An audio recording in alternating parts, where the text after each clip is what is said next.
Netcasts you love. From people you trust.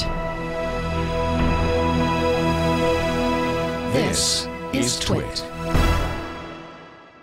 Bandwidth for TWiT Live at CES is provided by Cachefly at CACHEFLY.com.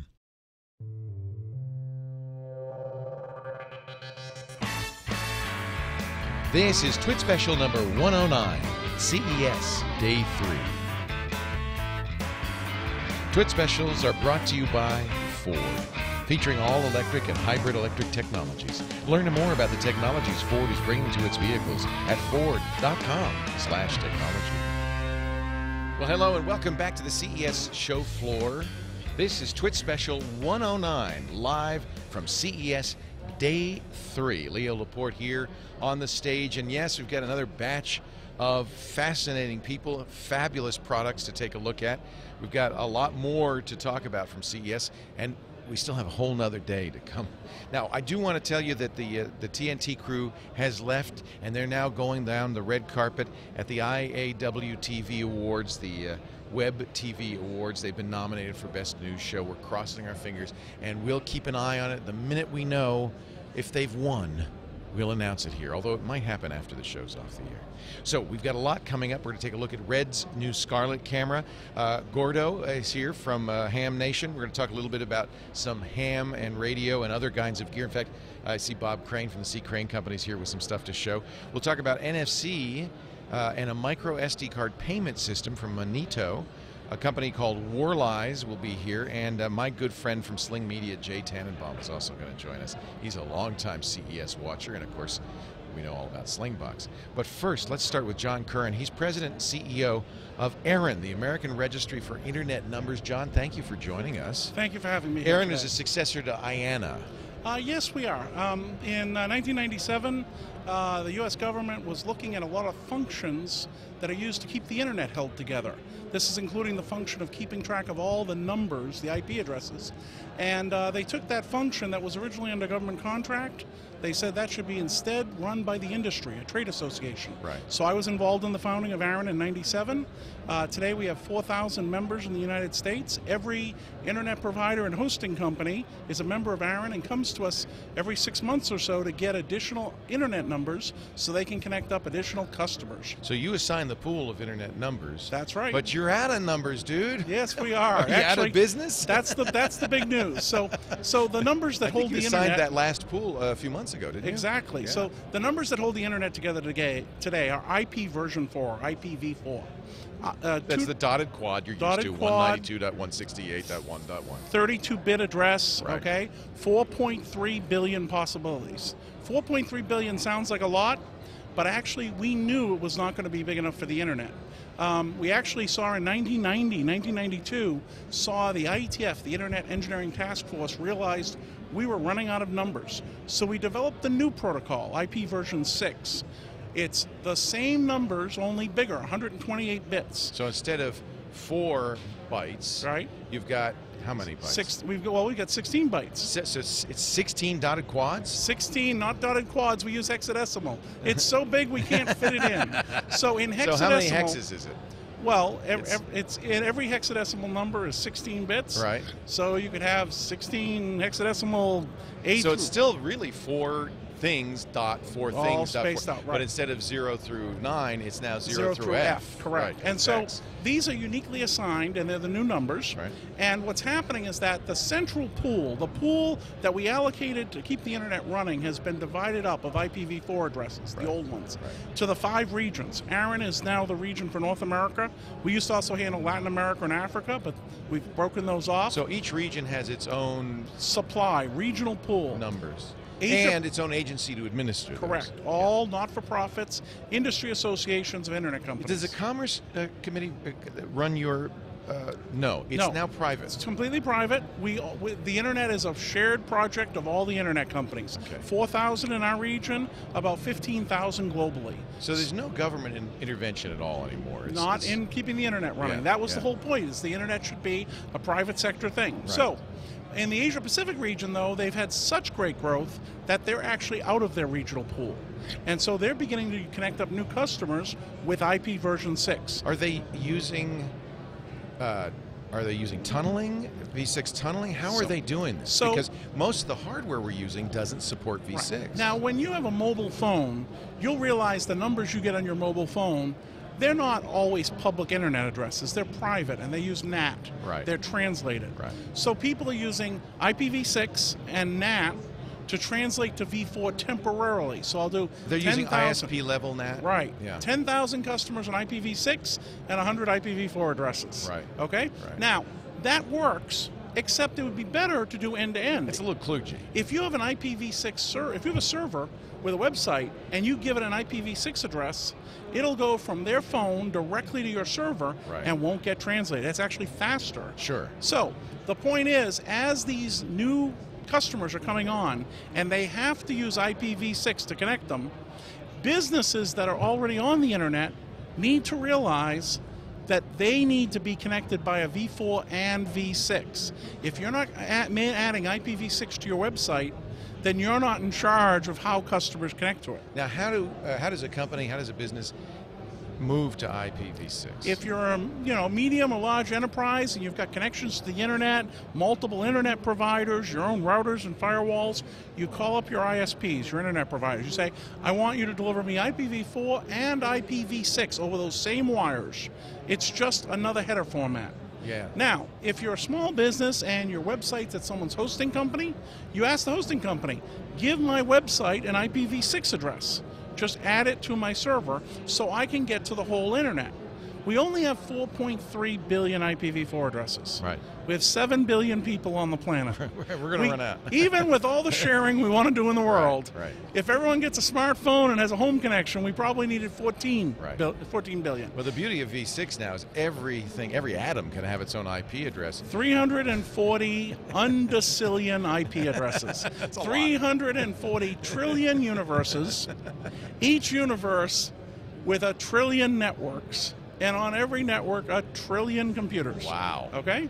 The other way to compare it is if IPv4 is if they actually took up space and you packed all those physical numbers into a space the size of a golf ball, and then you tried to do that with IPv6, the IPv6 ball would be the size of the sun. It's that much bigger. It's that much bigger. Well, in the world of the Internet of Connected Things, it's great to have that many addresses because this microphone can have an address, your microphone, everything can have an address. Everything can have an address. And there's no lack of addresses and no translation needed. Right. Everything can have its own unique address. If we really want to have the pervasive internet that connects to everything without dealing with these problems and translators and similar, then moving to V6 is essential. Right. And it's happening now on a regional basis. It's happening in Asia Pacific. Are most ISPs now IPv6 ready? A lot of the major backbones in the United States and Canada are using IPv6. They've turned it on. They can provide it to businesses today. And then we now have the content providers. We actually thought that the content providers would be last to the table because they're on the internet. Right. Why would Google worry? Everyone's going to make sure their customers can get to Google, whether Google moves to V6 or not. Well, on June 8th of last year, we did the test. We did World IPv6 Day. Google, Bing, Facebook, YouTube, it went Yahoo, smoothly too. It was all flawless. turned on IPv6 on their website, and it went very smoothly. Yeah. So we're going to do another test coming up sometime. I think we should hear announcements about it soon. Okay. But the fact is, a lot of people kept IPv6 turned on their website. It's on. It's not breaking anything. Why not? ARIN's website, of course, has been that way for years. Yes. Okay. So the good news is that the content providers realize it's essential for them. Enterprise has to realize it as well. If you're building an application to connect to the customers on the internet, why would you build it so it can only connect to a subset of them? So I know you're here because of ISPs here, but I bet you're going around to people like Samsung showing internet-connected refrigerators. You want to make sure they're going V6. We have spent quite a bit of time. We've been here several years. In the first few years, we walked the aisles. We'd say IPv6 and get strange looks. Who? We actually have the opposite happening now. Right. The good news is that people are finding our booth in the upstairs hall. How do we do this? And they're walking up and saying, how do we do this? So the equipment manufacturers are quickly realizing it. They don't want to be left out when their customers end up having to use IPv6. Right, right. What's the relationship of, I'm unclear, between ARIN and ICANN? Sure. So while ARIN has been formed as a trade association, Yeah. and the U.S. government asked the industry to form this, over time, it took all the central functions, IP addresses and domain names and protocol numbers, and it said, we want a global association to manage all those identifiers and be the topmost authority. That's ICANN. So it's global. It's everywhere. It's global. Yeah. The 5 regional registries, ARIN, Yeah. APNIC for Asia Pacific, RIPE NCC for Europe, Right. AFRINIC for Africa, and LACNIC for Latin America. The 5 regional registries work together under ICANN. Got it. Okay? ICANN is nominally the one that provides oversight to our function, but because we've been doing this before ICANN was in existence, we do a pretty good job on our own. Does ARIN have a position on SOPA, IP Protect, any of these issues? The fact of the matter is that there's a lot of interesting activities going on in the internet today, particularly with internet governance and internet regulation. Yeah. ARIN doesn't get involved in these because we have a pretty simple job. Manage a pool of numbers and make sure everyone gets unique ones. Right. So we try to stay out of those issues predominantly. A lot of our members are very actively involved. Most ISPs are against it, that's for sure. A lot of my board, I have luminaries on my board.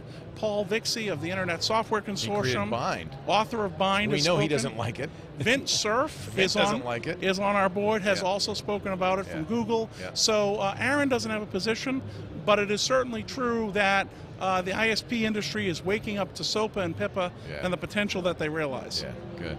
Hey, it's really great to talk to you. I think probably most of our audience is very aware by now of IPv6, the issues IPv4 have.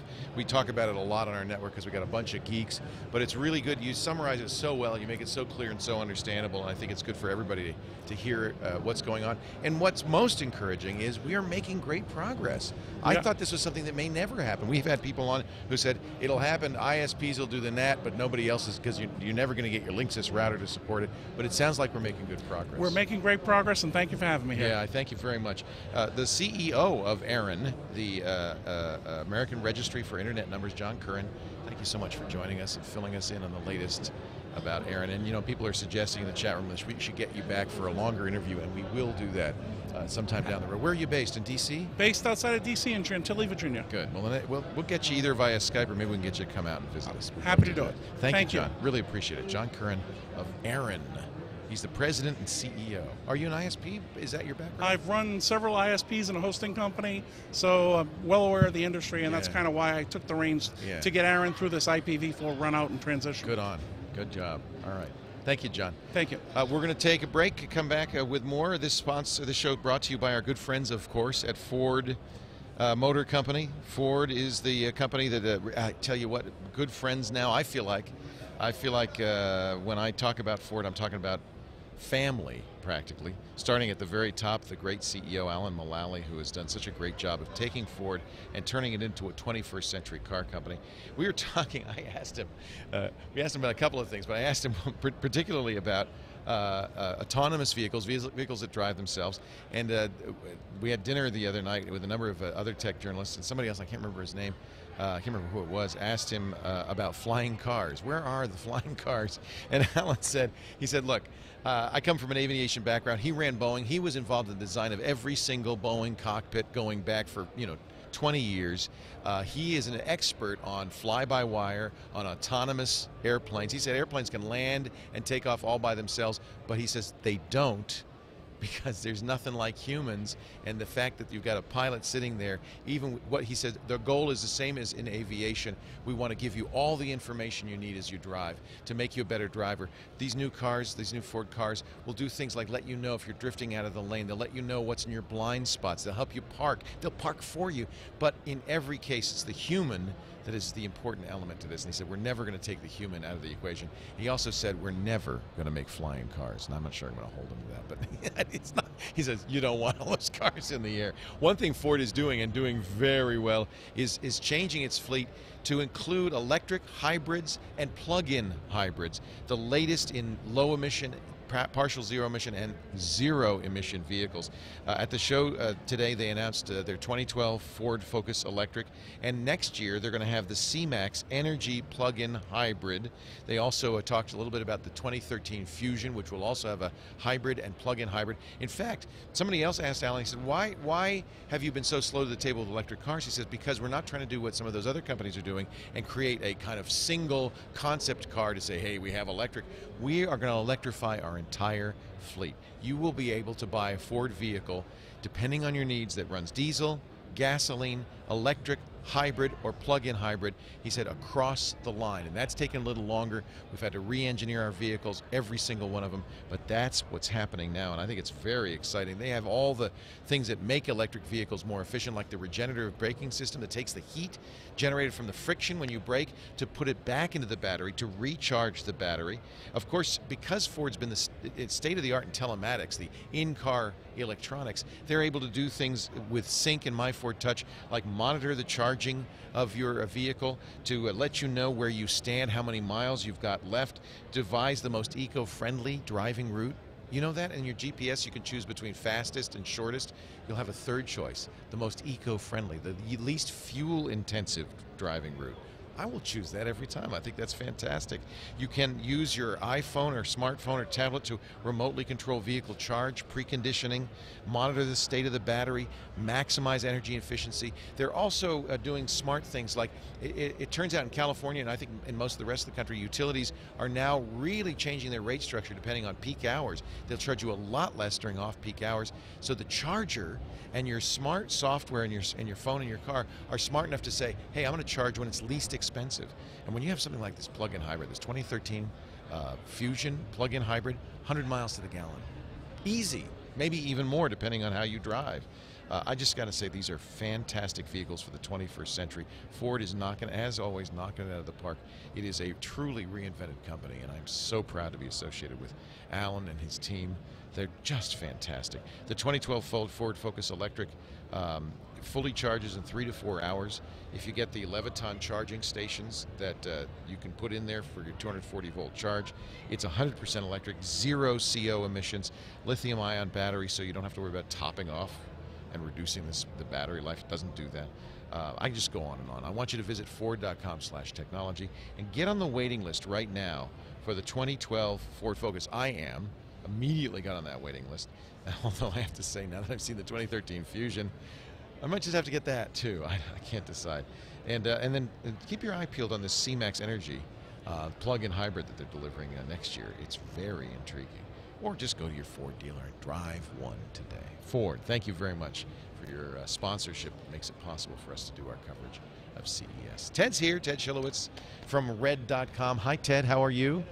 Is that a red or a scarlet? What is that? This is a Scarlet X. This is the new Scarlet that we've just released into the marketplace. I'll take that. Thank you very much. Yeah. There you go. Actually, you know what we'd love to do at some point is borrow some and do a show with these cameras. These are 5K, right? Yes. Not 4K. That's a 5K still and 4K motion picture camera. So it takes, 4K means double the horizontal resolution and double the vertical resolution of HD TV. Over 4 times the resolution of HD. I'm seeing more and more movies made with red cameras, more and more TV shows. You've become a standard. And you know, as you walk around the show floor and you see all these 4K televisions, and even I saw an 8K display, you can see how valuable this proposition is. Yeah, This is and really in fact, as you look at the vast majority of the content playing on all of these 4K displays, 4K projection systems from essentially every major consumer electronics manufacturer. They need reds. Yeah, and essentially all of the content is all shot on red. Now, I notice you've got a Canon lens on here. I do. A really good Canon lens, Yes, by I do. the way. This is my favorite lens of all time, the 50mm 1.2. I have one at home. I love this. And boy, if I could shoot 4 and 5K with this thing, I could only imagine how it must look. It's pretty stunning. I mean, the depth of field, the bokeh, oh my God. In video.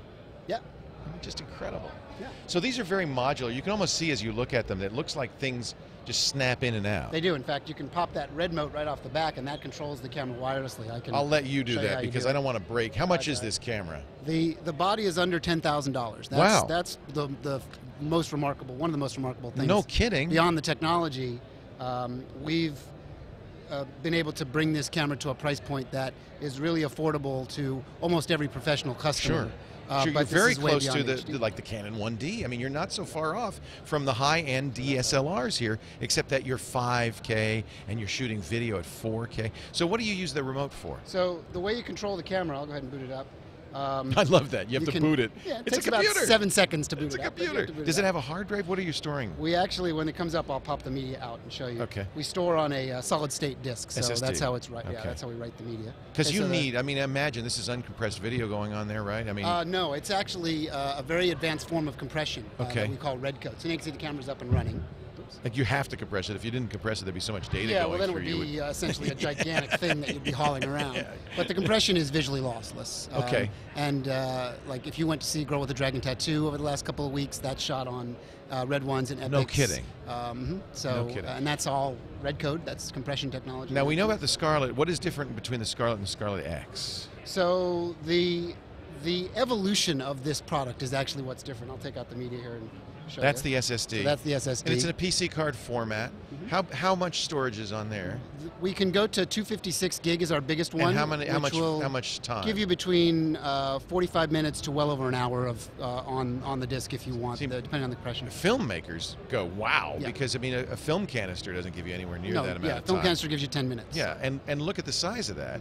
So you have cards, you swap out the cards, and the great thing is you can run the card back to the editor and you can start editing while you're shooting. I know Exactly a lot right. of TV shows are doing that That's now. absolutely right. They don't waste any time getting back into the editor's hands. That's correct. That makes it very easy. Yeah, so that just goes in And you there. can even do that hot swap while the camera's on. Yeah, they Wow. come in and out, and on a typical production, as they shoot, they'll pull them out. They'll have a station, either a Mac or a PC, with something that we build called a Red Rocket card, which is Offload a card? offload and review the footage instantaneously without any rendering. So they're able to review Really? it, grade it, look at it, prep it for editorial right on the set. You do dailies right there, Right there. instantly. We call them instantlies, actually. Instantly.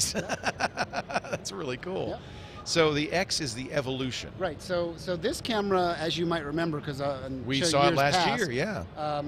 We started this camera out as sort of a junior version of what our technology was. Of the the big red one, red. of course, is, Yeah. is 4K. Yeah. And we were going to do a 3K version. That was the initial concept of the Scarlett. Right. Which would have derived a 2K image, a little bit better than HD. Right. But what was really interesting from a company perspective is as we started to work on the product and continue to develop the product, there was always something in the back of our heads that just didn't feel right about us kind of moving away from our mantra, which is image fidelity, which is Right. well beyond HD, is where we believe the world I agree. needs to be. And now You're the right. consumer world is I've showing been saying up that in a for big years. way. In fact, I felt like 3D was such a dead end that we went down when we could have been going toward 4K. And now you're seeing higher. 4K really Yeah, happen. they finally realized. So what we did with this camera is we stopped development on the 3K version when we just Interesting. felt it wasn't good enough, Yeah. and retooled it. So now this camera is 5K and it has the same exact imaging device as the Epic camera, which is the high-end red that's of course shooting The Hobbit Wow. and Some Girl with Dragon Tattoo Wow. and essentially almost every big movie in the world right now. So is for a working on third the that. price, you're getting effectively the same kind of Right. image. Just quality. doesn't have some of the super high speed capabilities at full resolution, but for almost Is that every a, kind is that of a movie, processing issue? it's the amount of processing in the Yeah, camera. Yeah. okay. So that's the difference in the price Computer point. users understand the Correct. difference there. Correct. What compare the sensor on that to that lens would normally be on a 5D Mark II, a full Right. frame sensor. Right. Is it a 35 millimeter sensor? Yes, so this is an what we call an S35, so it's 16:9 So frame sensor. There's no multiplier. A 50 millimeter Right. lens is a You're- 50 you're millimeter looking lens. At, yeah, you're looking at in 4K. Yeah. You're looking at a 50 millimeter Looks really as good. a 50 millimeter. Yeah, yeah. And we control the lens just as you would as on an SLR, because we have if I go into a focus mode here, I have the ability to set a focus mode to just tap and get focus. I can set a rack focus on this, and so I'm So you controlling can the do lens an electronically. automated racking? Correct. Wow. I also control the iris So what by happens the to all the touchscreen. focus pullers in the world? Oh, you still need all that. Oh, good. This is just an enhancement to their world. Okay. It's like you were talking about the cars. You still need the human element. You still need the human. element Okay, doesn't good. really go away. Thank you. But look at the size of this camera. Yeah. You know, it transformed Hollywood. I've read a great book by David Biskin about how Hollywood transformed when the cameras went from basically almost, you know, Monsters. certainly non-portable, and that's why they had to shoot everything on the lot, shoot everything on sets, to these relatively small Aeroflex and cameras that they could take on location. And so Bonnie and Clyde could suddenly be shot out in the country. Right. It transformed film, but this is now you've got another step entirely. And you'll see shows that are shot in a little room. I mean, we went over and we saw Dexter where they shoot it, and Dexter's lab is real size. It's not a lab with a fourth wall missing. It's actually a small little room because these cameras are so compact now. You can actually, you can get a cinematographer, a camera, a focus puller, a sound guy, and the actor all in the same room. Look at that. Right. So now what I did is I just rolled while you were talking there. Cool. And of course we can go ahead and play that image Now turn back. it around so we can see it. which Our way is the camera best way to is show right it? over Like is that? right over there. Yeah. So I went into the There's a playback typical mode. position of me, mouth wide open. And then Wow, you no already have special the light. lighting or anything. I mean, there's enough light here Right, to, plenty. yeah. And then I can actually scan the image by just swiping across Wow, on the look at touch that. screen. Look at that. Play it. And I can Wow. review other clips. This is where digital makes such a big difference compared to film. In fact, oddly enough, as you were talking about You shot the Ford. well, I'm an early adopter of hybrid stuff. I have the original Honda prototype Honda Insight, and I still drive that. And don't you want a plug-in hybrid? oh, Doesn't yeah, that seem can't like the wait. perfect compromise? Yeah. So I you're was electric on the taking- short little trips around town, but you've got a gas engine when you're going to go a little bit farther. It just makes perfect sense to me. Yep. And the fuel efficiency is amazing. So, okay, so it's a 35 millimeter pickup, roughly the same size. Right, it creates the filmic look because it's essentially the same size as a frame of 35 it's a frame millimeter of film. Is it the same resolution, or is it a higher resolution than, say, a 5D? Interestingly, it's much in video mode. It's insanely higher than Right, a 5D. right. In still mode, this is a little lower resolution than a 5D. Well, see, the reason I ask is I know people who've shot stop motion on 5D, and you get such high resolution Correct. when you're just doing stills that you have to downsample it because nobody can use that resolution. So this is roughly the same, a little bit lower. Yeah, I mean, what's interesting about this camera is it's a true hybrid device for kind of this Everything. convergence of what's happening. Right, Whereas right. other cameras, if it's an amazing still camera, 21, 24 megapixels, It's a terrible in video mode, camera. it's essentially less than 2K. Right. Far less than 2K. Right. In this world, we drive 14 megapixels in 5K, whether we're shooting motion or still. So Right. on an Epic, 5K motion and 5K still is the same exact resolution. You can, in this fact, case, take a frame out of that video, Absolutely. and it would look like a still. Yeah, there are many, many super high-end fashion campaigns now shot on either Epics or Scarletts. Why not? Why take individual frames? You should shoot the film, and you've got the shot you want and more. That makes perfect sense. Yeah. Are people doing 3D with these as well, yeah. matching two cameras? Yeah, they link up two cameras. In fact, Peter Jackson has 48 Epics on The Hobbit. So it's... What? Why does he need so many? Well, Has he got he's- second unit, third unit, and 50th Yes, unit? Yes, it's a big Wow. movie. Underworld, the new Underworld comes out next week. That was all shot on Epics. Wow. So that's one of the first ones that's coming I out. think this is just obviously the way to go. You You know, save so much. Baz Luhrmann, who Yeah, did, love Baz. Yeah, Yeah. so he's doing The Great Gatsby, a new remake of The Great kidding. Gatsby with Will it be Epic all cameras. singing, all dancing Great Gatsby? We'll find you out never what he's know done. with Baz. Yeah. Halfway through the movie, they could burst into song, and you'll never know. Oh, this is exciting. No, I think it would be really fun, and I know that Brent By, our camera guy, has asked me to ask you at some point if we could borrow 3 or 4 of these and Absolutely. shoot a show and just offer it to people just to see what the difference. We're shooting in high HD now, because I mean we're slowly moving up. We started with crappy SD cameras, and we've got HD now. But I think it would be great if people could see what it looks like in Be happy to do it. 4K. Yeah, I we'll think come it'd up. be- We'll bring a few Scarletts. We'll hook them up. Nobody would be able to see You can it. get the HD feed out in real time, Yeah. and then we could take the 4K and run it into our computer system, turn it out moments later, and you could show the world the stills and the high-res motion picture. Do you think, I mean, the prices are already falling, and this is 1/3 of what the Red One was. Do you think the prices, Ted, will continue to drop? That's probably so. I Yeah. think if you look at what the trends in the Will industry you are. ever see a prosumer level camera that has this kind of quality? Maybe not? It's a good question. Right now our company is really focused on the professional marketplace, but widening that professional marketplace, right? Allowing this kind of technology to get into every independent filmmaker's Sure. hands, and that's what's important to us. I think as we evolve our company, who knows what the next corner. What I can tell you is on the consumer front, on that front, we are working on 4K projection technology. That's that what I will want. scale from consumer all the way up to exhibition on the same technology. That's cool. That we're working on, all laser based. That's cool. Yeah. Because last NAB show we were here, we saw that wild movie Tattoo that was shot on Red Ones. Epics, yeah. Or Epics. Shot on Epics and projected at 4K. Correct. You could see the hair on the detail was phenomenal. And it was just the best looking thing I've ever seen. Right. And now there's So if I could project that at home. And you can. Not tomorrow, but today. Someday. Today? Yes, there are. Yeah, but for 10 grand. Right, but okay. Well, 10 that won't grand's be not that bad. long, and that's not that bad considering what it can do. Yeah. Today, you can own your own 4K home projection system. You don't have to wait 5 years. That's happening now. Forget it. I'm going out and getting it. What about content, though? I mean, that's the other issue. And Right. when we go over and you see those 4K and 8K displays, people don't have the content. In fact, one of the things they're pushing is upscaling from HD to 4K Yeah. so you have some content. Yeah, and- But you're doing your best, I'm sure. Well, yeah, we're not a big believer in upscaling. That's going to be an option, of course. Right. But what we're doing is we're building a specialized player called Red Ray. Well, see, that's what I'm curious. So Blu-rays won't support 4K. There may be a version of it that will at some point, but what we're doing already is we're doing 4K at a bit rate lower than Blu-ray. Really? Yes.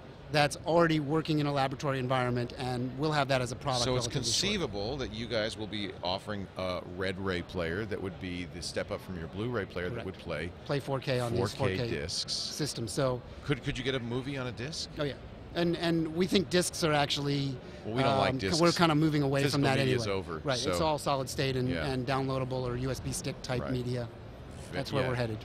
I think it's not too far off. That's what's No, amazing. it's not. It's remarkably close. And thanks to the amazing vision of Oakley and well, Jim, who founded Oakley, is yeah. the founder of Red, and brilliant that's stuff. how we People got started. laughed.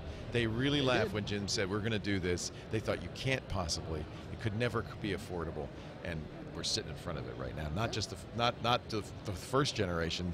We're sitting in front of the third generation now Yeah, of absolutely. Red cameras. Yeah. It's really neat. Ted Schilowitz from Red.com. People want to know more. Red.com, is that the best place Red.com, to that's go? how you find it. There's all kinds of sections on the website. There's a And shot this on video? Red. Yeah. Yeah, there's a shot on Red section that has a lot of the movies and some of the reels of Good. footage that we put together. There's a whole learn section where you can learn about what the camera is, a little bit of the history, some of our education programs that we run. We actually run a summer camp now. We started a summer camp. I saw that. Yeah. Kids are going down and they're learning and they're using Oh, Reds. yeah, they're using Epics and Red ones, and it was our first year last summer, and we're going to do it again this summer. Oh, I'm so glad. And we had 50 kids from all over the world. This year we'll have more, and they're all shooting with the same cameras that Peter Jackson and David Fincher and all these big movie makers are using. At the end of every week of camp, we have a film festival. We have a 40-foot movie screen at our studio. We own a movie studio in Hollywood. Oh, and all the parents come to watch their kids' movies on a giant movie screen shot in 4K, which That is is pretty so remarkable. inspiring, so exciting. So that's a fun thing. That we is do. really neat. So find out about it at red.com. Thank Absolutely, you, it's Ted. all on red.com. Appreciate it. Okay. Every Thanks, time I Leo. see one of those, I want it. But now I want the 4K projector. Yeah. Because I'm not going to ever shoot anything on that, but I would love to watch those movies. 4K. Wow, that'd be awesome. Thank you, Ted. Sure. Ted My pleasure. Schilowitz, red.com. He's going to take it away. Bye-bye. Bye-bye, Scarlet X. We hardly knew ye. Gordo's coming up. Gordon West, my ham mentor, my Elmer, as they call him. And we've got some fun things to show. Bob Crane will join us. Thank you, Ted. Take care. Bob Crane will join Gordo and show us some radio stuff. And look at this. I've got a giant spotlight as well. I can spotlight on Gordo right there. Before we go on, though, let me talk a little bit about Squarespace.com, the secret behind exceptional websites. We were talking about IPv6. Of course, Squarespace supports IPv6. Squarespace servers are the best hosting anywhere, but you're not just getting hosting when you go to Squarespace.com. You're also getting the best content, the best possible design, the easiest way to make a website that looks gorgeous, that is gorgeous, that's easy to use, that's reliable. I just am a big fan, and I want you to try Squarespace. In fact, it makes it very easy because you don't have to know a coupon code, you don't have to have a credit card, you just need to go to Squarespace.com, click that Try It Free button, and then no promo code.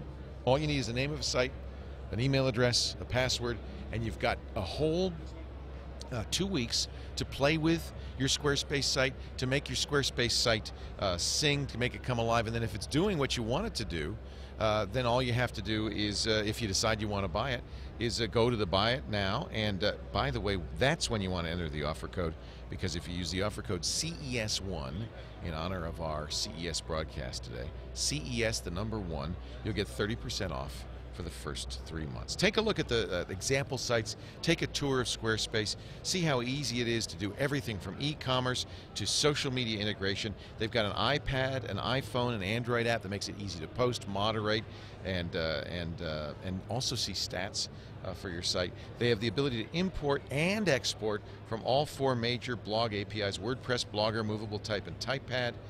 Form Builder, they've got Google Maps integration, search engine optimization built in, a whole lot more. It is really the best way to make a website. Squarespace.com. If you decide to buy, use the offer code CES1. CES1. We thank Squarespace for their support for our CES broadcast. Oh my goodness, Gordo, you've been to the Eaton booth, I can tell. We have. Hey, Gordon West, how are you? It's so great to see you. Where's your ham badge? You usually have your call sign right on there and everything. No, I know. I'm in disguise tonight. Well, I know you're WA6. Close enough. WB6. B6 NOA. Right. And Gordo, of course, the host of Ham Nation with Bob Heil, which is every Tuesday, 5 p.m. Pacific, 8 p.m. Eastern on TWiT. This Tuesday, though, we've been at CES. Bob didn't come this year. Nope, he's busy with another convention in Anaheim. There's just nonstop. But I'm sure you both will be at NAB this year. Absolutely. That's the National Association of Broadcasters show. We'll be here as well, so we'll come back. We'll talk more about ham stuff. But today, you've got a bunch of radios. This is cool. Well, that was my mission. Bob said he wanted to find for Ham Nation every single radio device there at CES. Radio's not dead. Radio is definitely not dead. And you know, Leo, so many folks are into scanning, yet scanning has become so complicated because of the myriad of radio systems. We now have 2 scanner manufacturers here. They are arch rivals, yet both of the managers had started with Radio Shack years ago. Uniden with the Home Patrol for scanning and the GRE for scanning, and these will scan everything that you could believe that's out there. So it's police frequencies, fire frequencies, emergency frequencies of all kinds, school buses, anything you want, taxi cabs. That's right. And no longer do you need to know the frequencies, in that these will self-program. Oh, that's neat.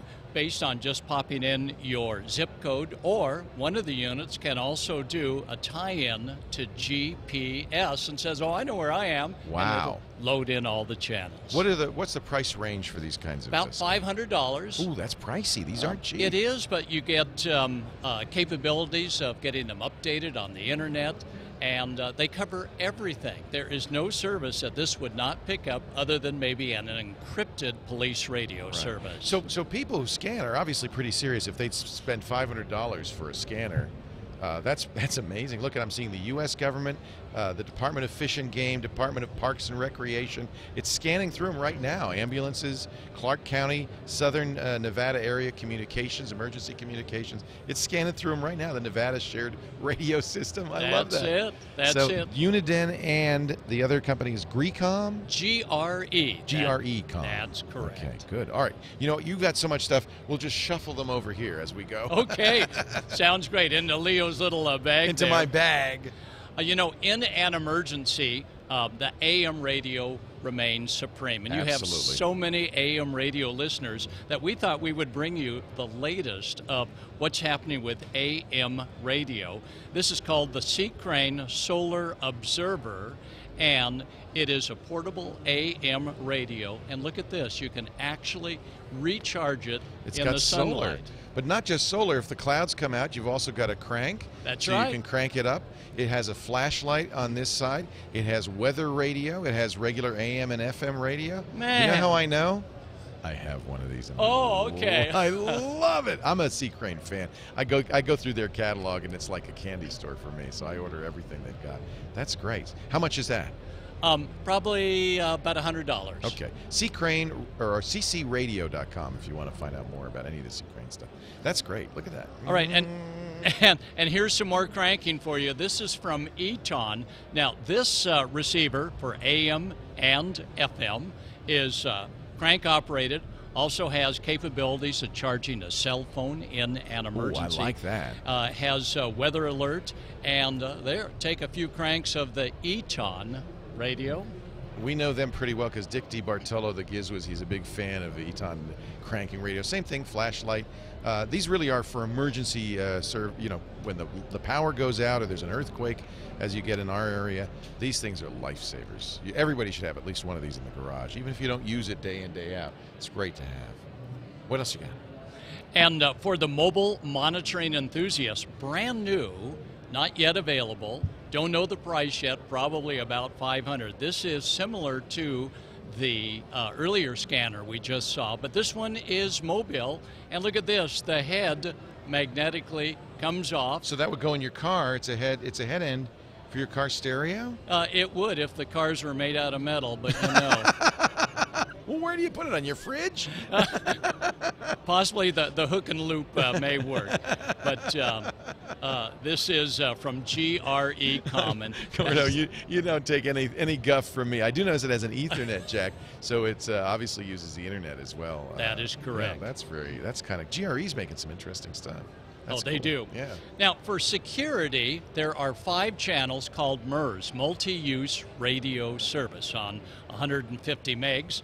And there is a provider of a driveway alert as well as a two-way radio, as well as part of the alarm system that work on those MURS channels. And we aren't talking about a 100-foot range or 1,000 feet. We're talking 2 to 5 miles range. Wow.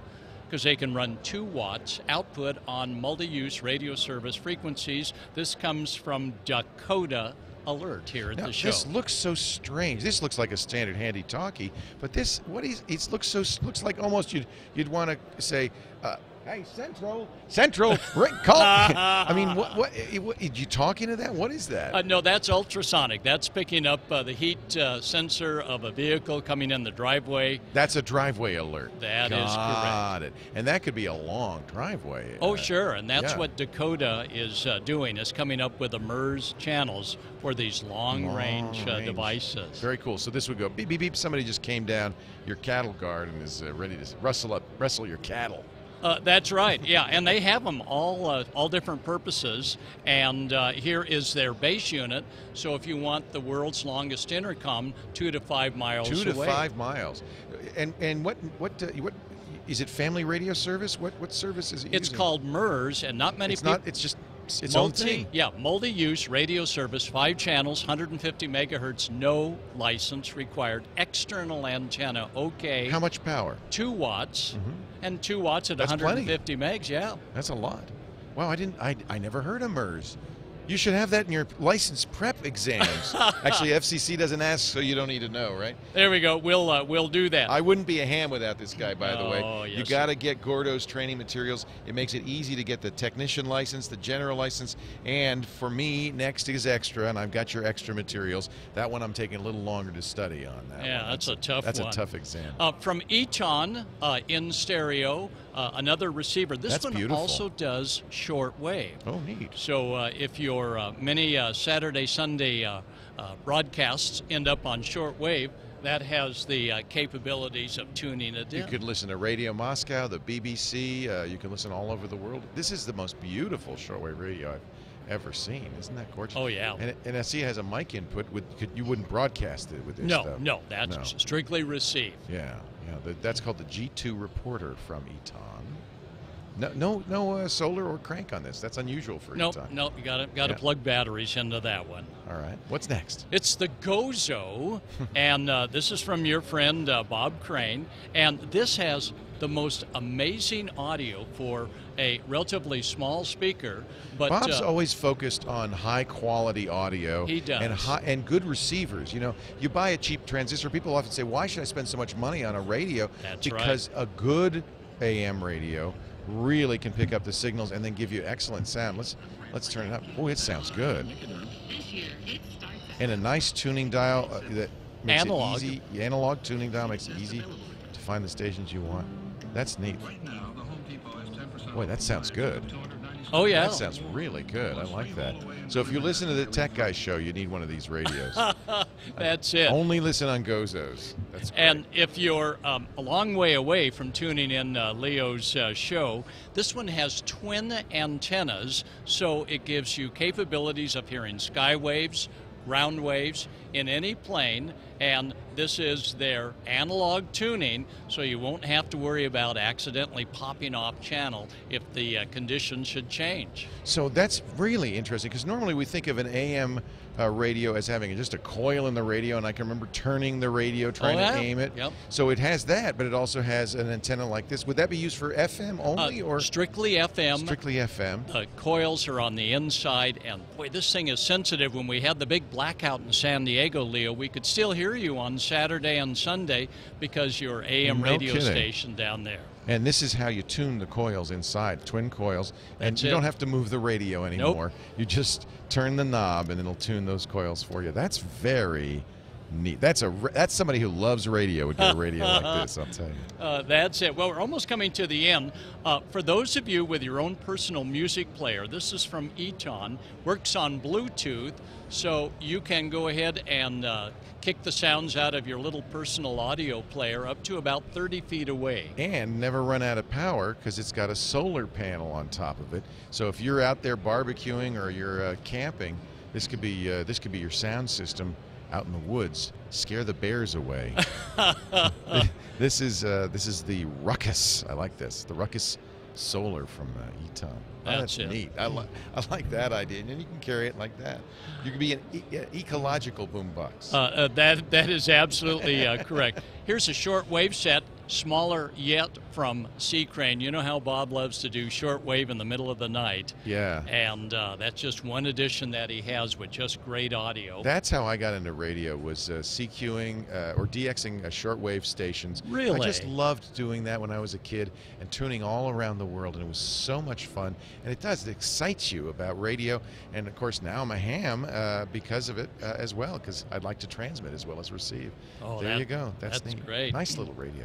And if you can't find it in the middle of the night, of course, C. Crane. I got one too.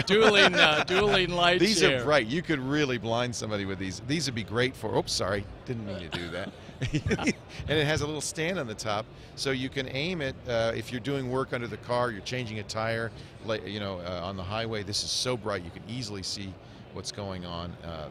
This is really nice. This is the CC spot. It also has an emergency blinker mode, so if you're stuck on the highway and you're looking for help, you can go into the blinker mode as well. That's cool.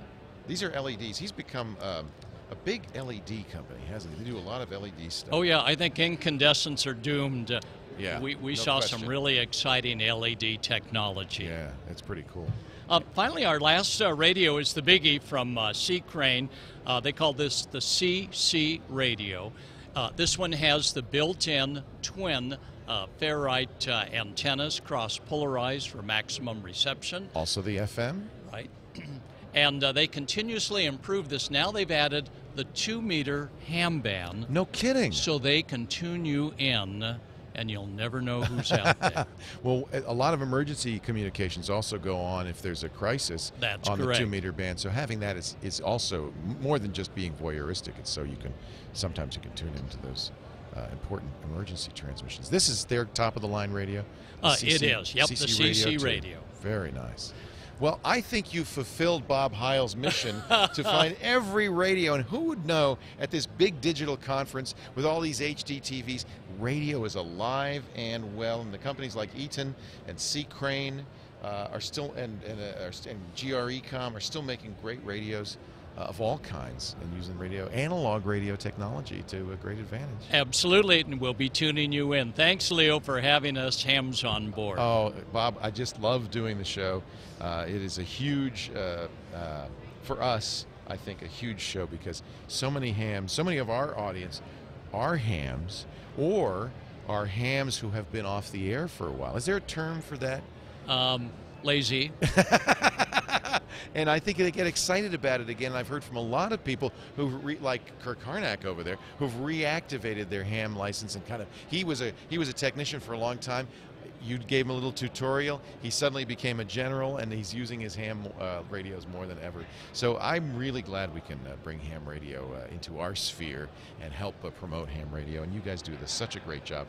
Gordon West is, of course, WB6NOA, but he's also at W5YI. Org. I didn't want to say the wrong TLD.org. That's where you can find all his training materials. If you've ever thought about being a ham, start with the technician book, but also get the CDs, because I listen to those in the car, and that really helped me learn and study for the test very quickly. And you just do a great job, Gordon. It's so great to see you. Thanks, Leo. Continue on with Ham Nation. Right, I'll hear you on the air. 73. All right. There he goes. Gordon West. Don't forget these radios.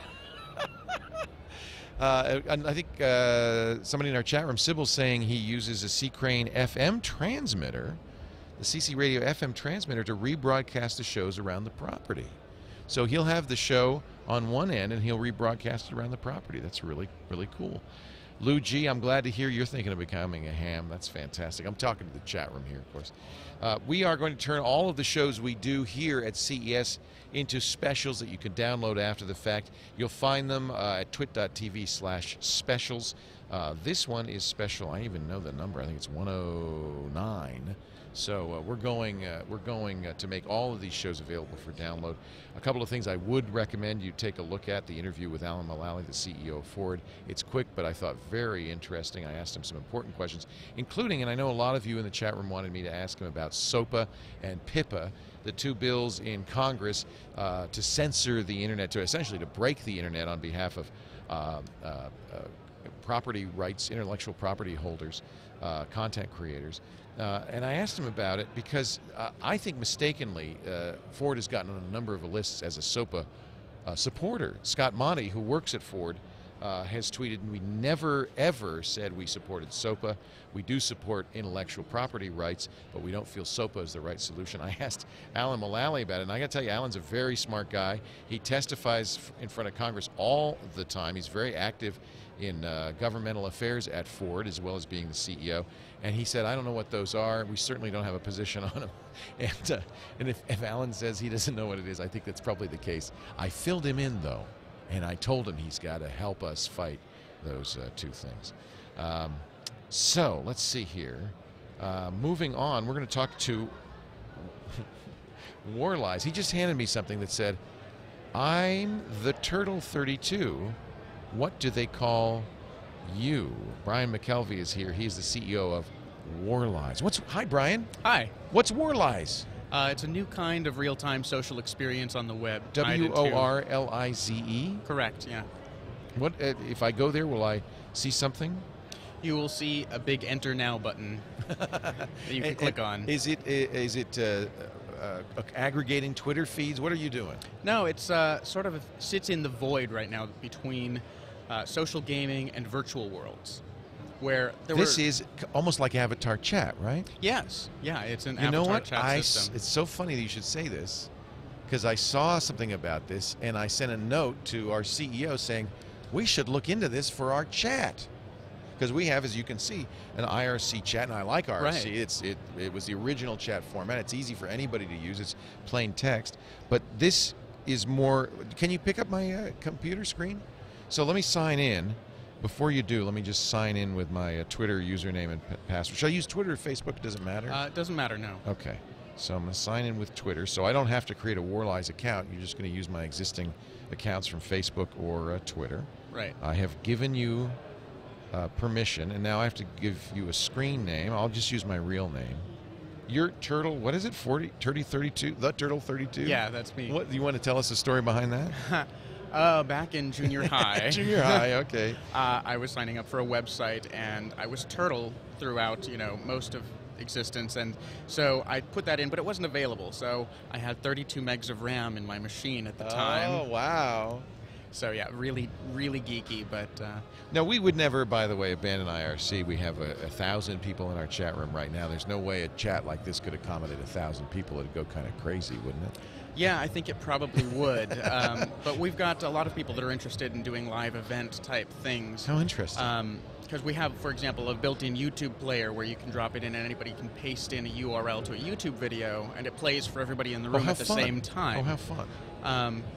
So yeah, so we're trying to figure out a way to make it accommodating for larger audiences. So I am now loading up Worlize. Is it Java based? Is it JavaScript? Is it HTML? How does it work? Right now, it's Flash. Flash, okay. You say right now, you're planning to do an HTML5 version?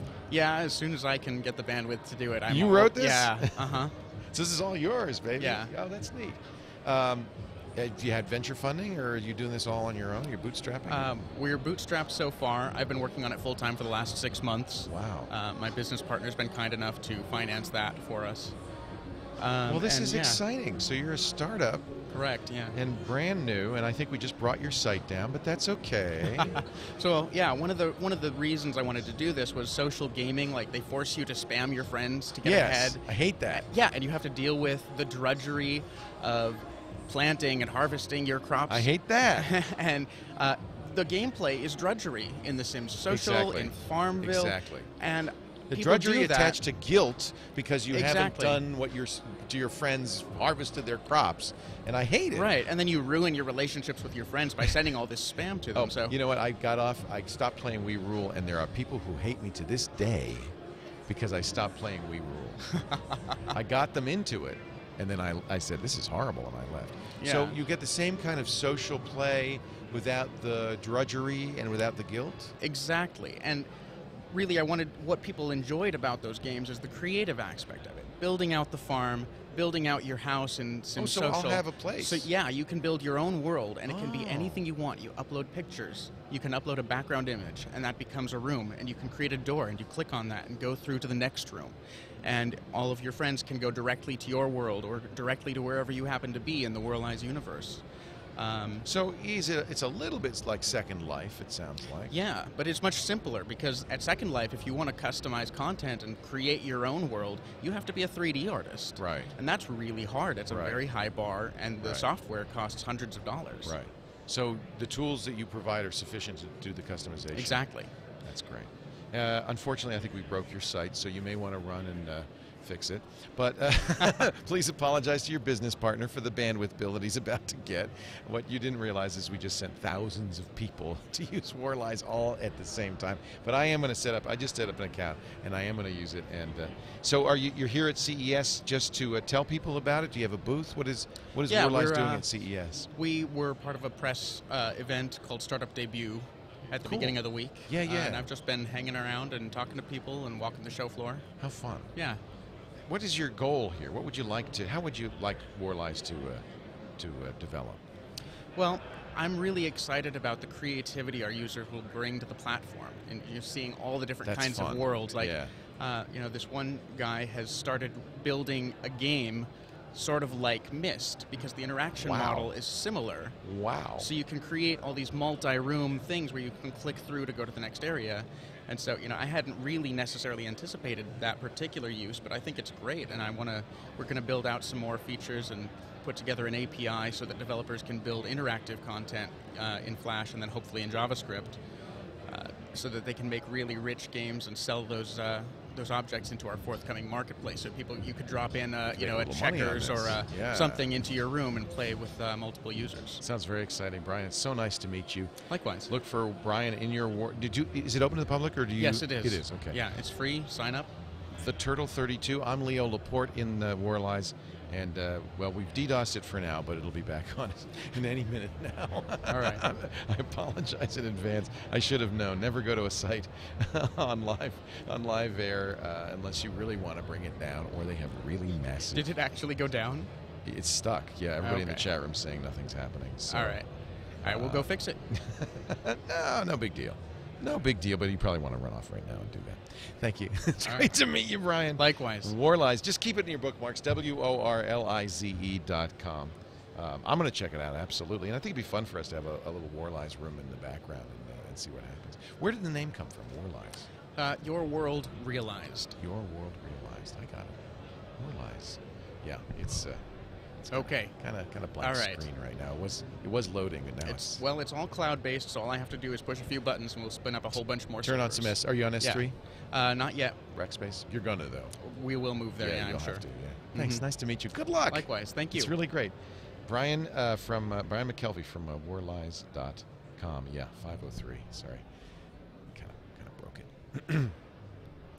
We do need TWiT insurance for people who come here to show us their websites. The poor guy, he's running off right now to go spin up a few more servers. It'll be fine any minute now. We continue on with our stream of products here at CES 2012. I hope you're enjoying the show. We'd love to hear from you, what you like, what you didn't like about our coverage.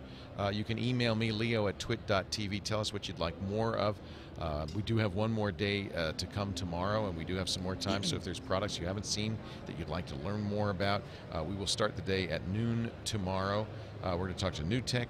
We're going to have Parrot come by, not only with their new AR drone, easier to not crash, I think is the slogan, but also with some really cool Philippe Starck headphones, Philippe Starck designed headphones, Able Planet. We're going to have the iLaunch Thunder missile launcher tomorrow as well. So we're really going to go out with a bang, aren't we? That'll be a lot of fun. More tomorrow, all day till about the end of TNT tomorrow. Right now, visiting us from Device Fidelity is Amitaabh Malhotra. Did I say that right? You got that perfect. I am practicing. And is it Moneto or Moneto? It's Moneto. Moneto. Well, I can't get everything right. What is Moneto? Moneto is a brand. It's a service that we just launched at CES. What it is, it's a multi-platform mobile wallet that works on iOS, Android, and BlackBerry devices. We're currently launching with the iOS version of it. So is it software I put on my iPhone? It's actually software and hardware. Okay. It's, if you heard of NFC, Near Field Communications. So what we're doing is we're enabling NFC. You know, right now, there are only a couple of phones with NFC. They're both Android phones. And, and ironically, one of them, the Google Nexus, doesn't have the Google Wallet on it. So even though you've got NFC, there's nothing you can do on it. So I could put that case on my iPhone, and it would add NFC, Near Field Communications capability to the phone. You download the app that's associated with it, the Wallet app, and there you go. Why don't you run it? Because you've got it on your, I see you've already got it on your phone. The camera is right over there. And you can see a monitor to your right, so you can see what it looks like. So the case is very thin. It's very small, not much bigger than a regular iPhone case, maybe a little bit thicker. And is it just an NFC chip that's in there? No, actually what we did, we went a few steps further than that. We wanted to make it multi-platform. So what we did is we took all the smarts of NFC and put it on a micro SD. It's in a micro SD card, which you slide into that slot. Yeah. So this micro SD has a secure element. It's got a NFC antenna on it, and it also has user flash on it. And when I say multi-platform, that means I could take this micro SD, put it into an Android device, and without a case, convert that Android device into a NFC device too. Something that's not already NFC. Ah, that's very interesting. Yeah. Now, do you have the software on that phone? Can we see what it would look like? Sure, yeah. So now, a merchant has to support this, right? Yeah, there's several merchants that are supporting it already. I see McDonald's does it, right? McDonald's does it, Pete's Coffee does it, there's 7-Elevens, pretty much most of the fast food chains are supporting it now. So if I go into a store that does it, I touch my phone to a pad at the cash register, and that's how it pays the bill. Yep, yeah. Exactly. So the Moneto package that you have over here, and I'll just show you what's in this package. So if you look at this, that's the front of the package. And inside this package is, just open it up a little bit. You got the case. Yeah, you got the case, you got a quick start guide on a couple of steps to get it up and going. Right. What it also does, it comes with a companion prepaid card that's attached to the same account. Okay. And what this card does is, in a situation where a merchant does not accept contactless or NFC, use the card. Still use a credit card. It's still the same account. It's still following the same thing. Then it comes with a micro SD, and this is where the micro SD exists. So that's almost like a SIM card. That's the smarts right there. That's the smarts. Everything's in here. The reason it's in here because it's been personalized with the credit card information and everything on it. So this is where the smarts, the heart of the solution lies. Right. Now what I'm going to do is take this case out. Yeah, let me take this out. You guys get a good view of the case. You can see it's got an Apple connector at the base. Yep. That's for it to communicate with the Apple application. I'm going to open it up. Here's where the micro SD is. Slide it in. And if I had the iPhone, close it, and there you go. Now, there is an NFC API that Google has proposed. Does this support the NFC API? So Google's API is for NFC handsets that already have the NFC feature built into it. Right. What we're doing is we're talking to all the handsets that do not have NFC built into it. So our API is SD based. And for the iOS, it's an AUC based API. That makes sense. Yeah. because you need to support the SD card so that you can do that. I get it. Okay. So we do license. Is it compatible? It is. Okay. Yeah. Okay. So let me see if I launch my phone up over here. And you have partners with the major credit card companies? Yeah, we've been partners with Visa and MasterCard for forever. This is a MasterCard product. It's MasterCard certified. It's also our technology is certified by Visa too. And we've been working with, from device fidelity perspective, we've been working with banks and carriers for the last 4 years, bringing this technology to them so that they can deploy it amongst their programs that they bring it to the market. So you may well get this, instead of buying it retail, you may get it from your bank. Exactly. You may get it from somebody who supports NFC and they may say, here's your special NFC adapter. Yeah, this program is more geared towards if you don't want to go that route where wait for your bank or wait for your carrier or wait for your handset. You can just go to a retail store, buy it, put it on and be up and running. Can I use any credit card with it? Does it have to be a MasterCard? So right now the credit card that's on it is a prepaid MasterCard. So let me just load the So app I would up. go online and charge it up with more cash? Yeah, so you can reload it in any way you want. I put a pin on it right now. Right. Which is, don't show us your pin. We don't want anybody using your Sure. card. Let me just get the pin out. So that's a pin that's protecting the wallet. But I can go in and just disable the pin if I wanted to, right here. So now that's disabled. It's going to ask me the pin again for the disable. I'm just doing that just because through the demo I don't want to be asked for the pin every time. Right. But that's good that it does ask for the pin. That's an important security step. Yeah. And that's but you could turn it off. Yeah. What you could also do is, let's say you want to make it a one-click thing, you can sign in automatically, you can go straight to payment as you want, and so forth. Now, here's where it gets really cool. When I hit pay, I'm ready to make a payment. I'll just tap, and I'm done with it. Right. What it does, the moment you've made the transaction, a receipt's going to pop up right here showing you how much you just paid and what merchants. Normally it comes up even before the receipt prints at the merchant. Wow, that's great. We maintain a history. So you know what you've paid for and how what much? you paid for and how much. You can see I use the McDonald's at my hotel in the morning. You see the account settings. It's got the locator built into it. So you know who supports this. Exactly. And anybody who supports PayPass will support it. this. Yeah. We say anyone supporting PayPass, anyone supporting Google Wallet, this is supported on it. Okay, even Google Wallet. Even Google Wallet, yeah. Okay, good. Yeah. So here's just merchants nearby we can zoom in on. These are all the merchants. This number is going to go up exponentially it's over the going next up, yeah. year because this is going to be a standard that's everywhere. Pretty much, yeah. They're defaulting it to most of their terminals now.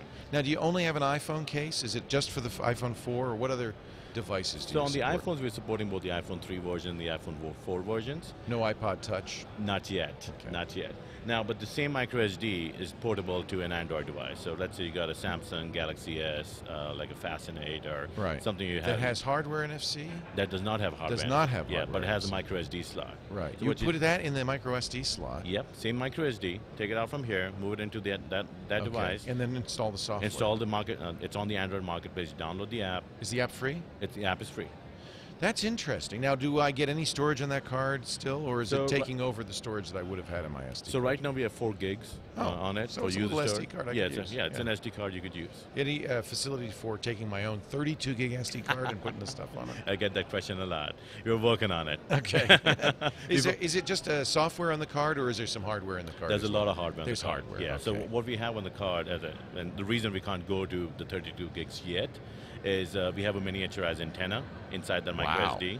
We have a secure element inside the microSD, and we have a specialized MCU on that microSD. Oh, so it's all packaged into that one. So in effect, that SD is the NFC chip. It is the NFC chip. So I could actually take the little SD card and push it against the pass, and it would work? It won't work because it's...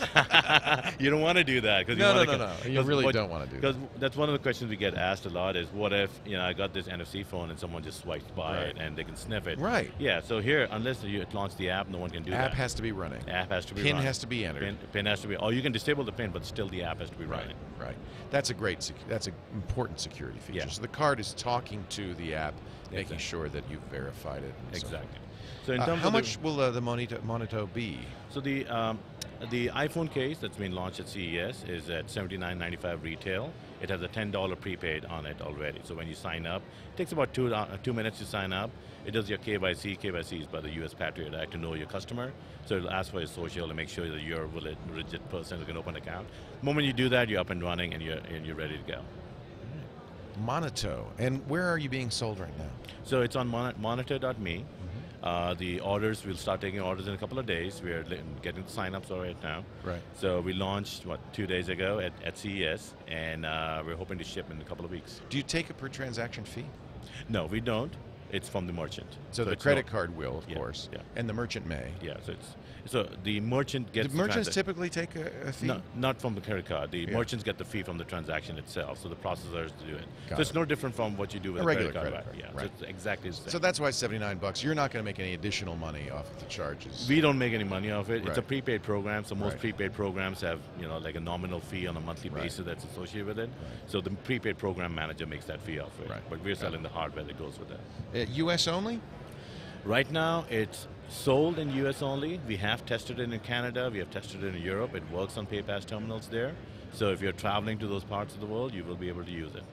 Amitaabh Malhotra is with Moneto, a NFC micro SD payment system that is making your iPhone NFC compatible. And finally. Android and BlackBerry. And Android and BlackBerry. Yeah. Very cool. Thank you, Amit. Thank Great you. to meet you. Nice to meet you. Yeah, thanks for coming by. Sure.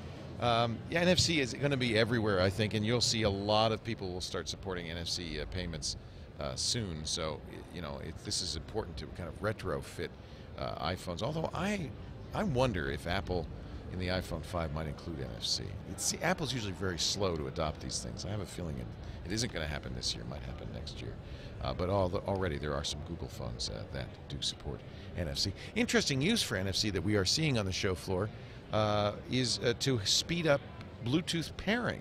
By putting an NFC chip in your phone, it's possible to tap the phone to the dashboard of your car and automatically pair with the car, announce that you're there, and turn on features on the phone and so forth.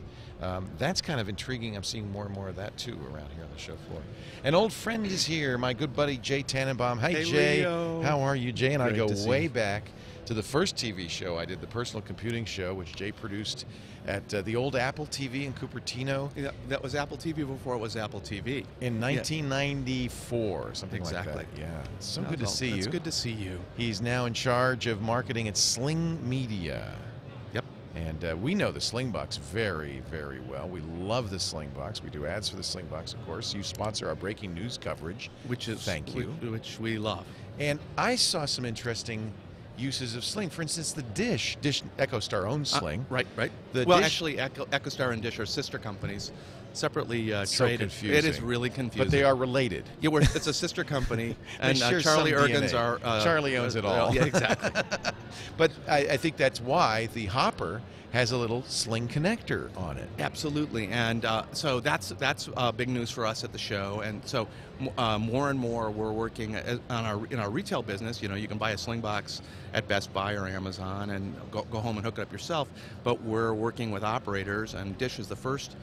Our first big customer to be able to actually integrate the Sling box technology inside a set-top box. So how does it work? Do I still buy a Sling device, or do I not need one? They'll supply this thing that's called a Sling adapter. It's just a very simple USB connection that goes on the outside of the box, and you'll be it's zero configuration. You're up and running, and you're.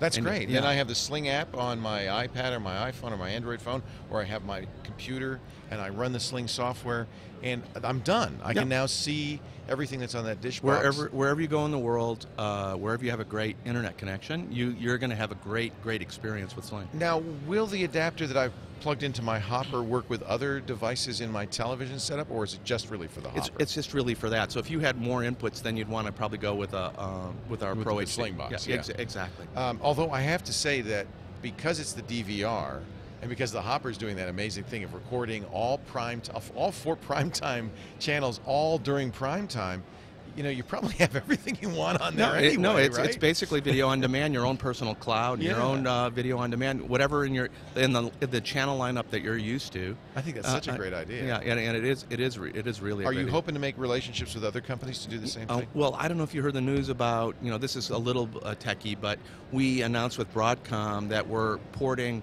our software onto their 7425 chip, and that's going to be the next latest and greatest chip that's going to be going into all set-top boxes. So Sling will be in. You'll be in everything. We'll be in everything, and then it's just up to the operator to unleash it, right? And and for everybody to ask for it, and it's going to go like gangbusters. We also announced something with Vixis, which will make an outboard Sling boxes. These little skinny little Sling boxes for existing boxes that don't have the chip built in. So that's kind of a technical thing. A lot of good news. It's not that technical, actually. I think our audience gets it and thinks that's great because it really will put Sling everywhere. Yeah, and that's been our challenge because our people know about Sling, right? Yeah, and it's it takes a bit of explaining, and which you guys do a great setup, and it's and this takes all that there's away. No barrier to entry. You can turn it on. And it's very exciting. Yeah, and we're showing the Kindle Fire app at the show. So wait a minute. I could play a Sling on I can use. You've got a Sling player for the. It's fast enough for the Kindle Fire? Absolutely, works great. So that'll probably be out at the end of the month. That's awesome. So you'll be able to get that through the Amazon App Store. We're showing. We have a new Facebook app, which combines the two perfect wastes of time: television and Facebook. So I can watch my Sling. On my Facebook on page? Facebook and share what you're watching. Leo's watching Glee. And, that's actually a great idea. Yeah, so we're hoping that and it's a great way for people to actually demo Sling. Is that app free? Yes, that app is free. That's so cool. And it's Flash, no plug-in involved. We also have a Sling player for connected devices. It's out on the Logitech Review now. So you remember you were a big Sling Catcher fan. I have the Logitech Review. Okay. Yeah. So go to the Spotlight. Make sure you got the latest. Well, I was going to ask you, what the hell happened to the Sling Catcher? It was my next question. So I don't need it anymore. You've got your Logitech Review or your Boxy Box. Yes, I have a Boxy Box too. Okay. You go to the Boxy store. Download the app. It's free. Okay. So that turns the Boxy Box into a Sling Catcher? Absolutely. So I've got the Sling Pro in my living room. Right. It turns out that my Boxy Box is on my bedroom TV, but I don't have a cable box in my bedroom TV. You're up there wirelessly, and you've got Wi-Fi. And you're good to go. So that's now the Sling Catcher. Is it software only, and it will go on a Logitech Review or a Boxy Box? You're going to put it on more platforms? We're talking to all the TV manufacturers. I'd love to see it on a Roku. Yeah, well, that's we want to get on as many screens as possible, and that's why you killed the Sling Catcher. Who needs it? No, and why pay a bunch of extra money for hardware when all these streamers are out there, and we can just get on there on the app. It's HD, it's a 720p, but it's coming right through the HDMI. Nothing to hook up. I bought a Logitech Review refurbed from Amazon for $80. Okay, the keyboard is worth more than $80. I agree. And I hooked that thing up in about 7 minutes, and I had it on 100. I have it hooked up to a Proxima projector. I have it on a 100-inch screen, and it looks fantastic. Oh, that's a neat idea. So you can put that. You want to do something out in the backyard and have movies, movie night. So we're having tons of fun. I think people are saying, where's the new hardware? Where's the new hardware? This stuff's getting long in the tooth. Don't worry. Well, it's getting embedded is what it's getting. Yeah, it's getting embedded, and we've been working hard on that. We're working hard. You may have a new Sling box, though? Good smells from the kitchen. Really? I'm excited. Yeah. So that's coming. I'm not saying it's coming anytime soon, but it is coming. And the truth is yours still does everything it needs to do. Right. The only thing I always worried about with this is cord cutters, because you see more and more people just getting all their television from the internet now. But I still think you need locals. You want the Academy Awards. You want the Super Bowl. You want live sports. You need live sports. And that's really where I bet your sweet spot is. And that's why you're one of our sponsors, because your audience is one of our core targets. Right. The other core targets are sports fans and degenerate gamblers. But really? Gamblers? Well, of course, because they want to see. They want to bet. That's the slogan I've been looking for. It turns your home into a sports book. Of course, anywhere you go, you've got a full sports book. I wasn't even thinking. But the other day, I brought my son to the 49ers game. We were stuck in the parking lot. We rushed to the gate. We couldn't get through security. The thing was getting kicked off. I whipped out my iPad, fired it up. You're Watch the watching it. watch the kickoff. 100 people around me were stuck outside, were cheering, and they were I would just. hope you were wearing a Sling Media shirt. Absolutely, I sold 100 Sling boxes right there. You know how I'm doing this, by the way. That is so cool. Well, I'm really happy to hear that I can put it on my Logitech review now. So it's just an app? Yeah, go to the Spotlight. Okay. It's in the Spotlight. It's there? It's there. Oh, my goodness. And is that 2.0 only? Do I have to have it? No, it goes 3.0. It's you just make sure your firmware's upgraded. As long as you got the latest. Yeah, and All right. you're good to go. Same with the box. Also, on it's coming. We're working out a bug, but it's on the Sony Internet TV for Google, and their Blu-ray player also has Google TV inside, Right. and so that's also a great option if you don't want to add an extra box like a Logitech box, but you want to pop for a new Blu-ray player. That's Get one that supports Slingbox. And then I saw, or Google TV, I guess, because that's built in. Yeah. And I saw LG is putting Google TV into their TV set now. So it comes with that too. Well, we're hoping that's all going to be worked out. You know, Right. but you see the gun in Act 1 that's going to be used by Act 5. Jay Tannenbaum is an old friend and obviously a very good spokesman for Slingbox because he makes everybody around him want one. You do a great job. Oh, It's so nice to see thanks you. you, Leo. And you know what? I saw all these radio scanner guys Isn't out that here. fun? Gordon, I've been following all these guys my whole life. You're a ham, aren't you? Yeah. I've never seen so many Elmers in one place.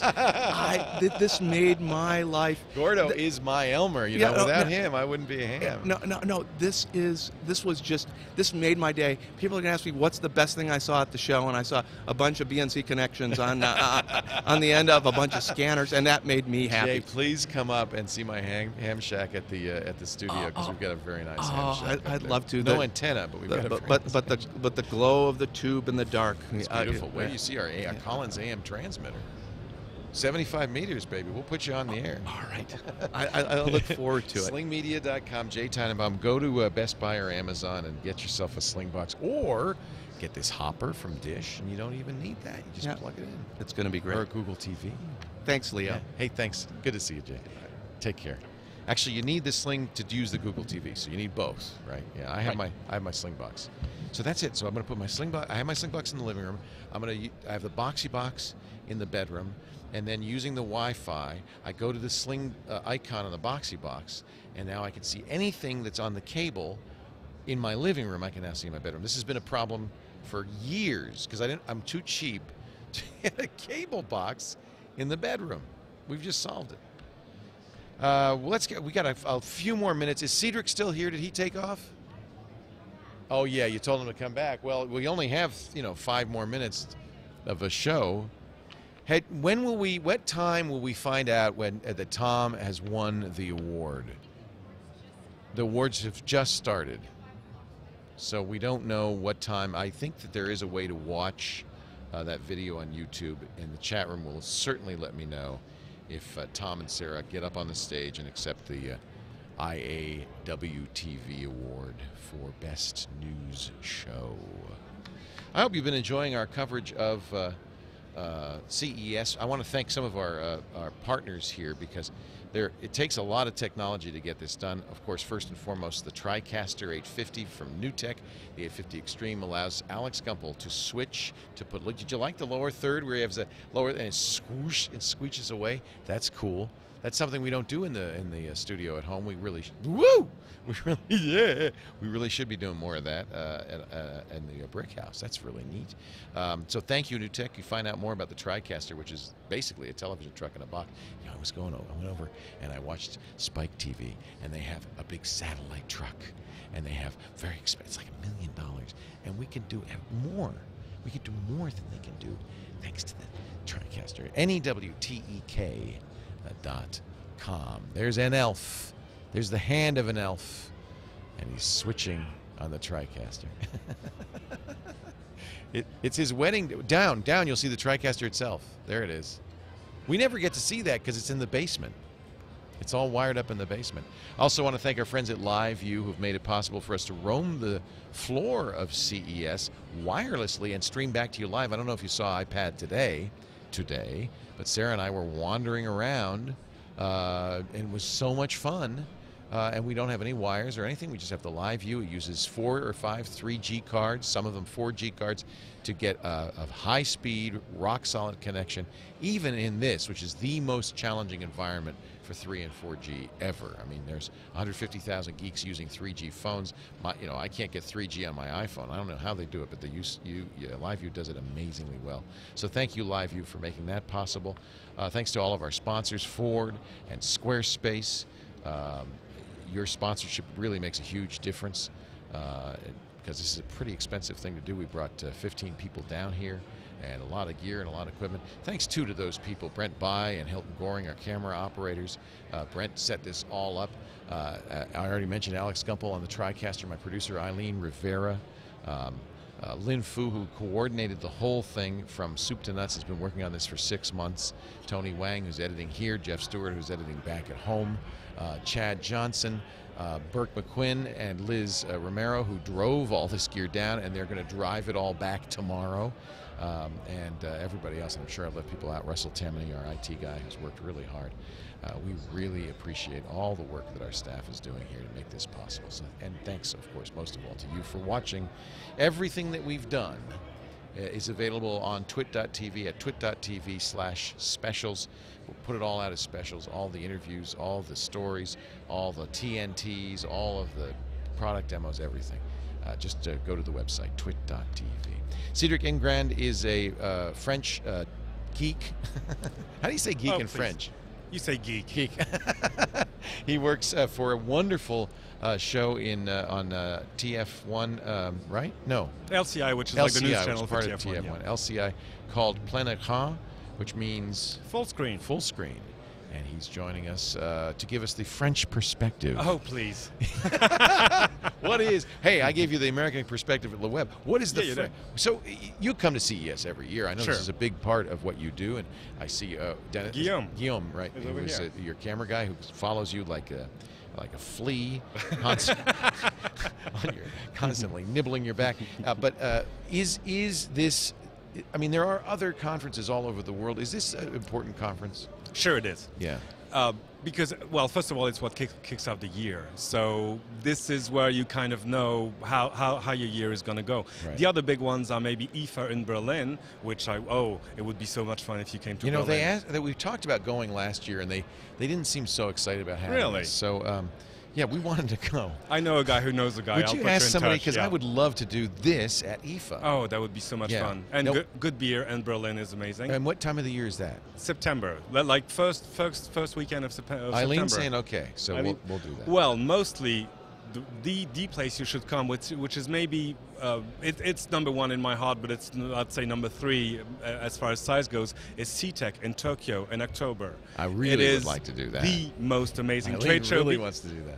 I'm sure Eileen would love to come. Eileen, you good all we with need that? is the sponsors and the viewership, and we can go anywhere. Absolutely. But and of course, we'll be back at Le Web in Paris in December. Of course. I promise you that. But CTEC in Tokyo is fun because you see all the big Japanese manufacturers, the Sonys, the Panasonics, etc. That would be fun. But 2/3 maybe of what you see there, you'll never see elsewhere because it's either just for the Japanese market or they're just trying out stuff. And so you'll see the most amazing things from big screen TVs to smart components, etc. All right, now I'm very interested. There you go. Yeah, let's talk about that, Eileen. I think that would be really, really fun. What have you seen that you like? Well, everyone, when you run into colleagues, say, oh, what have you seen? What have you seen? That's the conversation. Of course. What am I missing? I don't even go to the press room because I know that's all they'll ever want to know. Yeah. Exactly. The one thing, I guess, that will stay is the motion/voice interface for the Samsung TVs. I think that all of the manufacturers are going to start doing voice. They're all start going to do apps, but Samsung really seems to have done the best job with that. They have a camera on top of the TV. Absolutely, totally integrated into the TV, which will also enable it to do Skype. Right. And also apps that are written for that platform will make use of the camera, which is very, very cool. Another interesting thing that Samsung did, I thought, is they're going to have upgradable modules. Yes. So I thought this was almost capitulation, saying, well, we know we can't get you to buy a new TV every year, but we also know that just like your computer, just like your phone, people are starting to expect regular updates. So we can update not only the software, but that module apparently includes some hardware Especially as well. when you have an app store, when you download apps. Right. You know that apps down the road in 2-3 years are going to require something else. Maybe Right. maybe just more power, but maybe new hardware functions that you'll be happy to upgrade your TV for. So the CPU, the scaler, the software, all of that can be plugged in. The only thing that they won't update is the panel, obviously. So if you have HD, it won't turn it into 4K. But yeah, it's going to enable a bunch of things. And I think, I mean, one of the themes this year was really, okay, so Apple is coming out with a TV, and what's it going to be? Second. Go ahead. Eileen, I see Lance Ulanoff from Mashable. Why don't you get him up here too? We'll do a little editor's roundtable. To wrap things up. Sure, so absolutely. you said Apple TV, that is kind of the unspoken question mark here. Apple always Yeah. seems to be part of these shows, whether it's the iPad or the iPad 2 or the iPhone.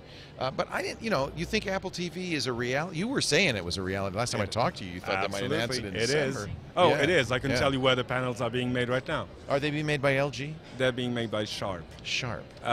Is it Kyoto or Osaka in Japan? But I mean, it's not so much a theme as it's like the elephant in the room. It's like, oh, so I mean, everyone It's like, here. what? Well, we're going to do remember it, but 5 what's years Apple ago? going to do? Remember Right. 5 years ago Right. when Steve Jobs introduced the iPhone right during CES. This was hell to cover because all of us were here, and what was happening really Right, was we did not want to be here. We wanted to be in San Francisco. Absolutely.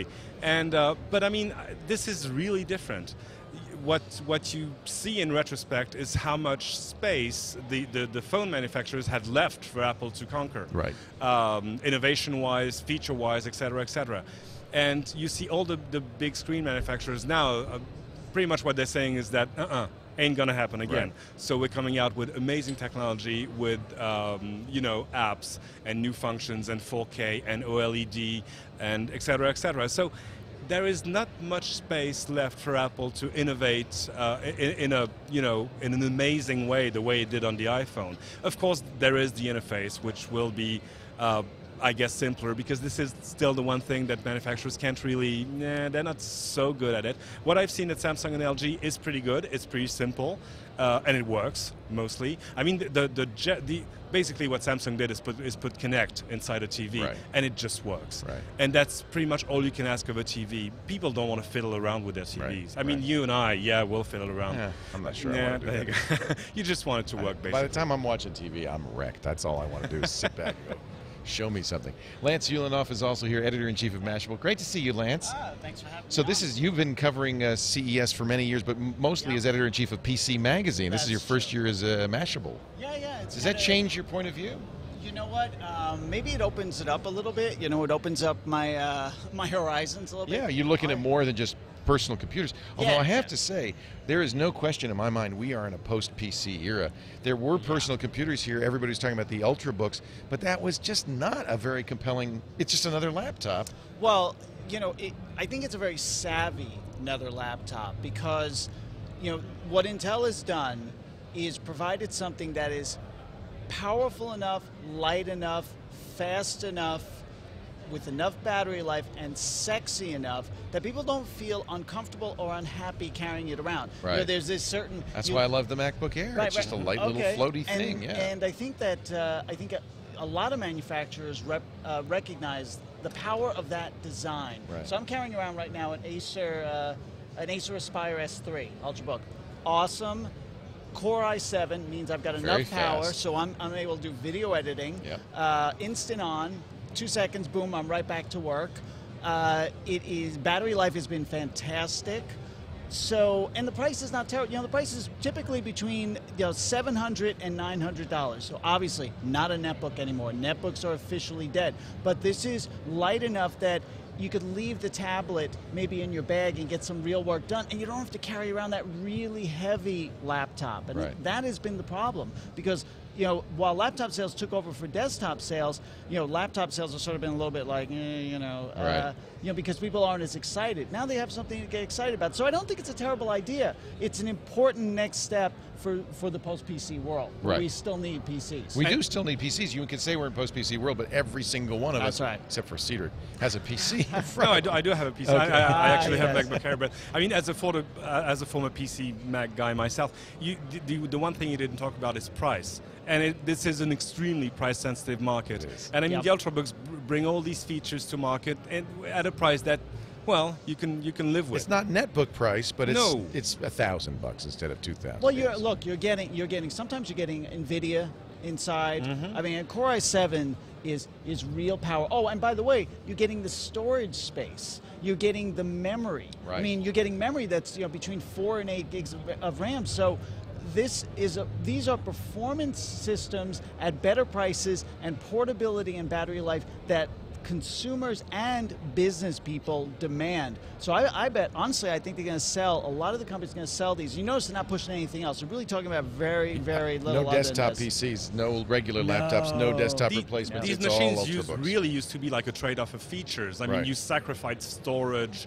or maybe battery life for portability. Remember the original MacBook Air? I mean, it was pretty underpowered. It was terrible, but they've gotten better and better. This is an i7 Air. This is a very, very nice MacBook Air. Let me ask you, one thing that I have seen is prices dropped a lot on tablets. It was for a while that you couldn't make a tablet as cheaply as Apple. Now it looks like Apple's going to really be challenged at the low end. It started with the Kindle Fire, but I'm seeing a lot of Android tablets with carrier subsidies at $300, $349. Yeah. Now there's still Android. Is that going to be enough to make Android acceptable to the marketplace? You know, my feeling about Android is that even with Ice Cream Sandwich, the interface could be a lot better. It's a little clunky. It's still a little clunky. I think that's a very important part of it.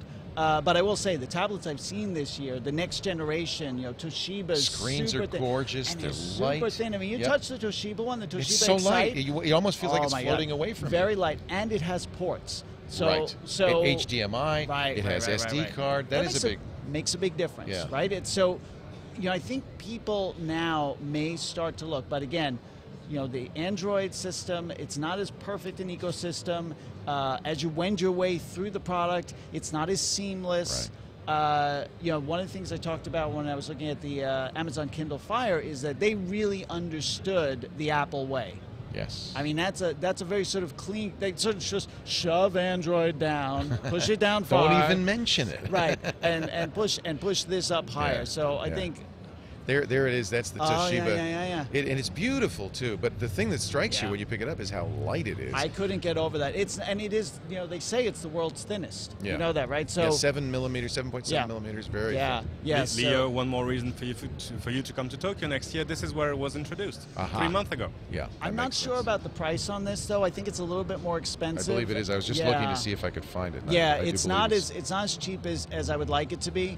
But I'm kind of impressed because I almost thought that these manufacturers are going to roll up their tablet tents, and say, you know what, no, this is not going to work for us. But they kind of doubled down this year. They said, we're going to do it, and we learned a lot from our first time out.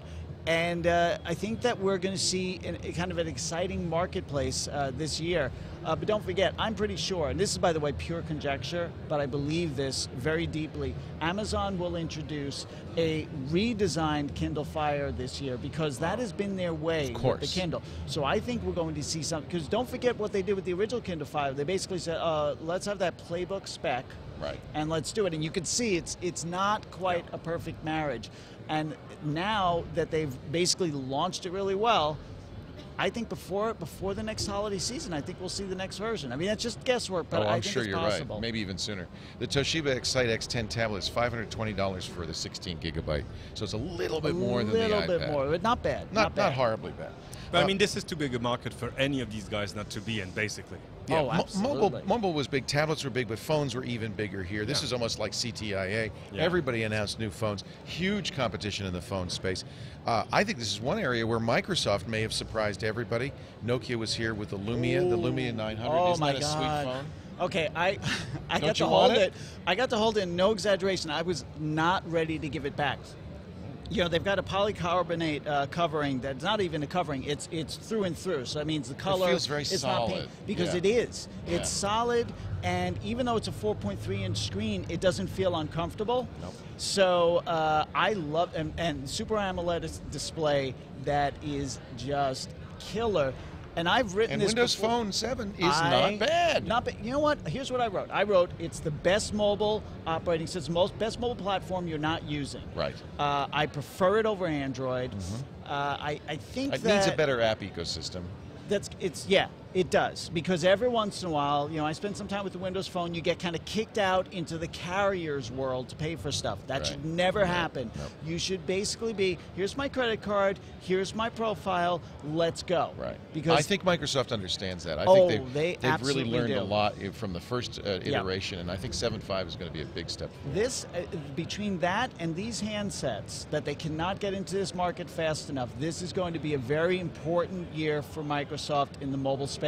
And I really think that people have to stop and take a look at this Windows Phone platform, because it is not a doppelganger. It's not some knockoff of what Apple did. They really thought through a different way. Because with Android, sometimes you feel like a bunch of people got into committee and said, this is kind of cool. What if we sort of make it more like ours, but not totally different? Right. It always feels a little bit. I agree. It does feel like it's also kind of a copycat. Now, you've had the N900 or something like it, the N800 in France for some time. Which is like the non-LTE version. Right, and it doesn't have a front-facing camera. And it's a bit smaller. Screen. The screen is amazing. Yes, they are going to apparently feels offer solid. that here in the States as an unlocked version, but I think everybody's going to want the 900. I really think. Sure. But you like that N800? Oh, absolutely. Yeah. I'm not, I think, ready yet to move to Windows Phone. Well, I really like the Galaxy Nexus, but Me too.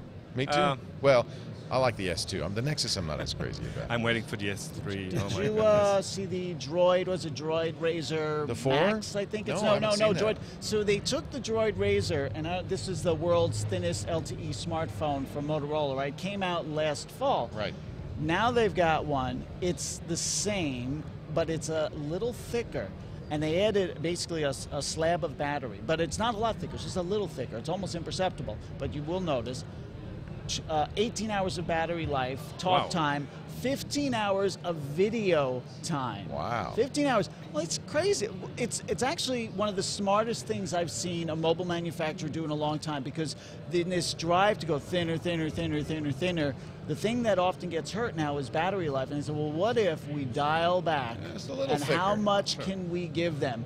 I couldn't get over it. I was like, this is so smart. It's a very big phone, though. I think it may be larger. It may be bigger than 4.3. It's actually felt larger in my hands. Well, talk about big phones. Samsung's been pushing this Galaxy Note everywhere. You see the Galaxy Note ateliers everywhere, where artists in berets are pretending to be French, and they're drawing caricatures of people on their. The guy's there. He's doing that all day long. It's not just here. If you go to St. Mark's Square at the Venetian, if you go out in the lobby, it's everywhere. Absolutely. They've got these guys. Now, it's a big phone. It's a 5-inch phone. A small it looks tablet, like a candy bar. basically. Here, we've got one, because Tony Wang bought one. He says it's his Christmas present for himself. I that the think I monster? like it. I think I might actually. Let me see. big. Does this look stupid? No. Hello. It looks like you have freakishly small hands. Well, by the way, Which wouldn't be a bad thing. I'm going to just say, at some level, some size device is going to cause brain damage. All right, you're pushing the. Come on, you're pushing it. It's like, a little phone, fine. What if I take like my whole tablet and with 3G in it and put strap it in my to your head? Right. I mean, they won't say it, but I think This is too they wide. have just integrated the fact that people use their phones less for actually making They're calls not and making more for calls. going That online, is true. using They're not apps, making etc., calls. etc. Even- For going online, this is an amazing And I think machine people that you don't can mind actually have in your pocket. using a Bluetooth headset or a wired headset and not There you go. holding it up. Cedric, People don't hold them up to your You head. just said something, putting in your pocket. You really want to put that in your pocket? That's Sure. I did it. Well, I did it for a few days, and then the Galaxy Nexus came out, and I came close. I came really close yesterday to buying. I just, Really? you know what? I It's like always it. good to give a little perspective. There's the Yeah. perspective. That's the iPhone. Okay? That's the Galaxy that's, Note. Look, But that's one of the problems I think Apple's going to face. Apple cannot compete with a 3.5-inch screen against these bigger screens. And maybe you don't need to go to 5 inches, but I think 4.5. I think 4.3 is a magic size. And by the way, what Nokia did with the Lumia 900 for the edges is actually really important, because at some point a larger phone starts to press into your hand. So the rounded if you edges. rounded edges make it feel almost smaller. Yeah. But I mean, on the Nokia/Microsoft front, remember a year ago when Microsoft was really making this new big push into mobile? Many people were saying, nah, dead. Dead in the water, never going to work. You have the iPhone juggernaut on one side and everyone is on Android on the other. And Nokia is this half-dead manufacturer. I mean, we forgot two things. We forgot that Nokia is actually very good at making excellent hardware, and that Microsoft is really good at working with developers, which is the two most important things that you can have in an ecosystem. I mean, apart from the system itself. I just think any phone that needs a stylus really. It doesn't need a stylus, Leo. Can we get the? I don't know Tony's unlock code, unfortunately. We have to unlock this. Yeah, can you tell us your social security number? You can draw. I can do the Letelier thing, and I can say, "You are very beautiful. I would like to draw you. Let me draw your caricature. Please take off your shirt." I'm not comfortable with that. I love the female form, which is so beautiful. That works for you, doesn't it? Totally. Sure. You just have to do it in a French accent. I don't know. I like this, but I tell you, if you came here, whether you're looking for an Android phone or a Windows phone, you would be very challenged because there are so many choices, so many gorgeous screens, so many very interesting. And that's only half of it, because many manufacturers, I mean, like Samsung, for example, I'm sure Samsung has a Galaxy S3 somewhere in the wings here. Of course they do. But everyone's waiting for the big convention in Barcelona next week, the Mobile World Congress. Not next week. Not next month. Sorry. Like, literally, I started having a heart attack. So there is a big conference, the Mobile World Congress in Barcelona, February, and that's going to be where probably more phones get introduced. This is usually where the big splashes This is insane. Made. I mean, the number of new Android phones it's just uncountable at this point. It is, but you know what? I hope they look different. This is the other reason I hate to keep talking about the Lumia 900, but I love that it looks different. The number of Android phones is going to be amazing. The number of really good Android phones that you would actually like to have is going to be manageable. Smaller. Right, we're going to wrap this thing up with the story, of course, that always is big at CES, which is televisions. We talked a little about smart TVs, and I think I'd agree that smart TVs are one of the big stories of CES. It's interesting because for the last few years they've been pushing 3D on us. I don't see a lot of 3D signs. It's there. It's there, but it's not. I mean, the big part. TVs are 3D, but now it's just one more feature. I just dropped by the LG booth. They've got the passive 3D, which is, by the way, my favorite. It's like what you see in the movies. It's very easy. Somebody was telling me a story. Their kids were watching a 3D movie, and the battery died on the glasses. No. You explained to kids, sorry, you can't watch this anymore. No. We have to charge the glasses. Right, and by the way, they cost very little when they're passive. And I just checked it out. I don't know if they refined the technology They're pretty or what, good. But honestly, it looked amazing. Now, of course, there was a giant wall that we were looking at, so it really did look good. But even on this regular screen, they had like 42. So 3D isn't dead, but it's obviously not a selling feature as much. Right. No. I think smart TVs is. It's there. And I have to say, we often will see something at CES that is a prototype, that is something that may never even be produced, like 105-inch LCDs. Yeah. I don't believe that those 55-inch OLED displays we saw from both Samsung and LG, and Sony has a crypto OLED display, which it's showing. I think those are more important than just concepts and prototypes. Both companies said we will sell these this year. Yes. They're coming out second half of the year. They look spectacularly better. Look amazing. I think this is the first time in many years we see a new HD TV technology. We saw SED, that didn't go anywhere. Right. It's been LCD and plasma for a decade. This could be a very important new form of TV. You agree? Yeah. No, I absolutely think so. And when you make these leaps to new display technologies, the biggest problem typically is yields, right? Yes. You make it in a big flat panel, and then you have to see how many dead pixels you have and dead LEDs you have, and they obviously have solved that issue. They've figured it out, and once they figure it out, the acceleration to commercialization is so rapid. And then, but I'm going to tell everybody, don't run out and buy that TV this year, because it'll be half as much next year. Right. Yeah. Wait a little bit. Sure. And also, to tell you the truth, there's a certain saturation that's already happened with the HD TVs in the U.S. market. So it's going to be a couple of years before people are ready to go that next level. Well, I think that's why you're seeing smart TVs, you're seeing removable modules, you're seeing that's OLED. A big deal. Yeah, that's I think these upgradable TVs are big. That statement during the Samsung press conference was fascinating to me. Well, to me, it was almost a capitulation. We're not going to get you to buy a new TV every year.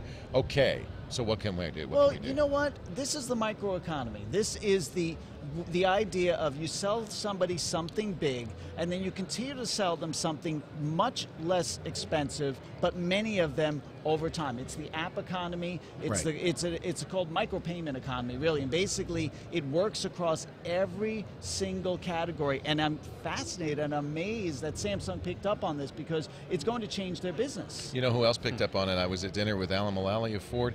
they're going to do that in Fords. That's right. That's right. I couldn't believe. Well, you wonder Upgrade about your how Ford. far they go with that, though. But yes, it was very interesting because they understand people are keeping these products longer. So how do you engage? One, you want to engage with your consumer. You want to get your Net Promoter Score, get them out there promoting your product constantly. But how do you engage with them on a commercial level so you can make money off of them consistently? And yeah, these guys have some very big ideas at Ford. I was kind of excited to hear that too. I was too, yeah. I think durable good manufacturers are realizing we've got to speed up the cycle. They're not buying new.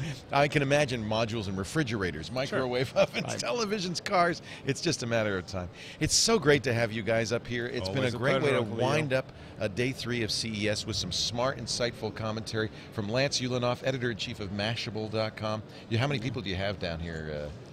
We have 18 people down here, and not everybody's covering editorial, but yeah, it's my first year with this crew, and it's been a learning experience and very exciting. And I got to say, I'm so thankful because the people out here are so kind about the brand, about Mashable. I had no idea the love that was out there for Mashable. So it's really exciting. And you have a great young team who are energetic and aggressive, and they are going out there to get the I like how story. you say young team because, I'm the old man. Yeah, well, I'm the old man, too. I look at my young team. Cedric, it's so nice to see you. Always I hope a you're having a pleasure. great time enjoying As always. yourself. One thing, though, I promised you last time we saw each other at Le Web in Paris that we would actually finally post the full visit of your studios that we did in September, that Guillaume shot and edited. I just posted it to Google+. Did you just do it while you were on here? Yeah, well, Wow, he's really not paying attention. There you go. So good. Google+, follow Cedric on Google+, Cedric space Ingrand. Excellent. And he will have a video. How long is that video? It's like 11 or 12 minutes. It's fully in English. It's actually, well, we didn't do anything. You basically walked us around and explained how the whole setup And it was worked. after we had already finished it, so it's the complete brick house. That's the first, I think, really... And it's nicely shot and edited with a little music. It looks very good. Very good. Thank you so much. It's our pleasure. I will repost. Really. Thank you, Cedric. Thank you, Lance. Thank you all for being here. We're going to wind up. I think we're done. No, we don't have another show, do we? Yeah, I'll do billboards, but we are going to wind up our third day of CES. Who knows? Sometimes this stuff could go on all night. We really could. We've got people all over the place. But I think tonight we're going to take a little bit of a break and come back tomorrow around noon with our final coverage, our 4th day coverage of CES. I hope you've enjoyed this coverage. I thank everybody out there watching. Our friends at NewTek for providing the TriCaster 850 Extreme. Amazing. NEWTEK.com. The LiveView folks who gave us the capability of wandering the show floor wirelessly. Our great staff. Everybody who's been here at CES. Thanks for joining us. We'll see you tomorrow for day 4 of CES 2012.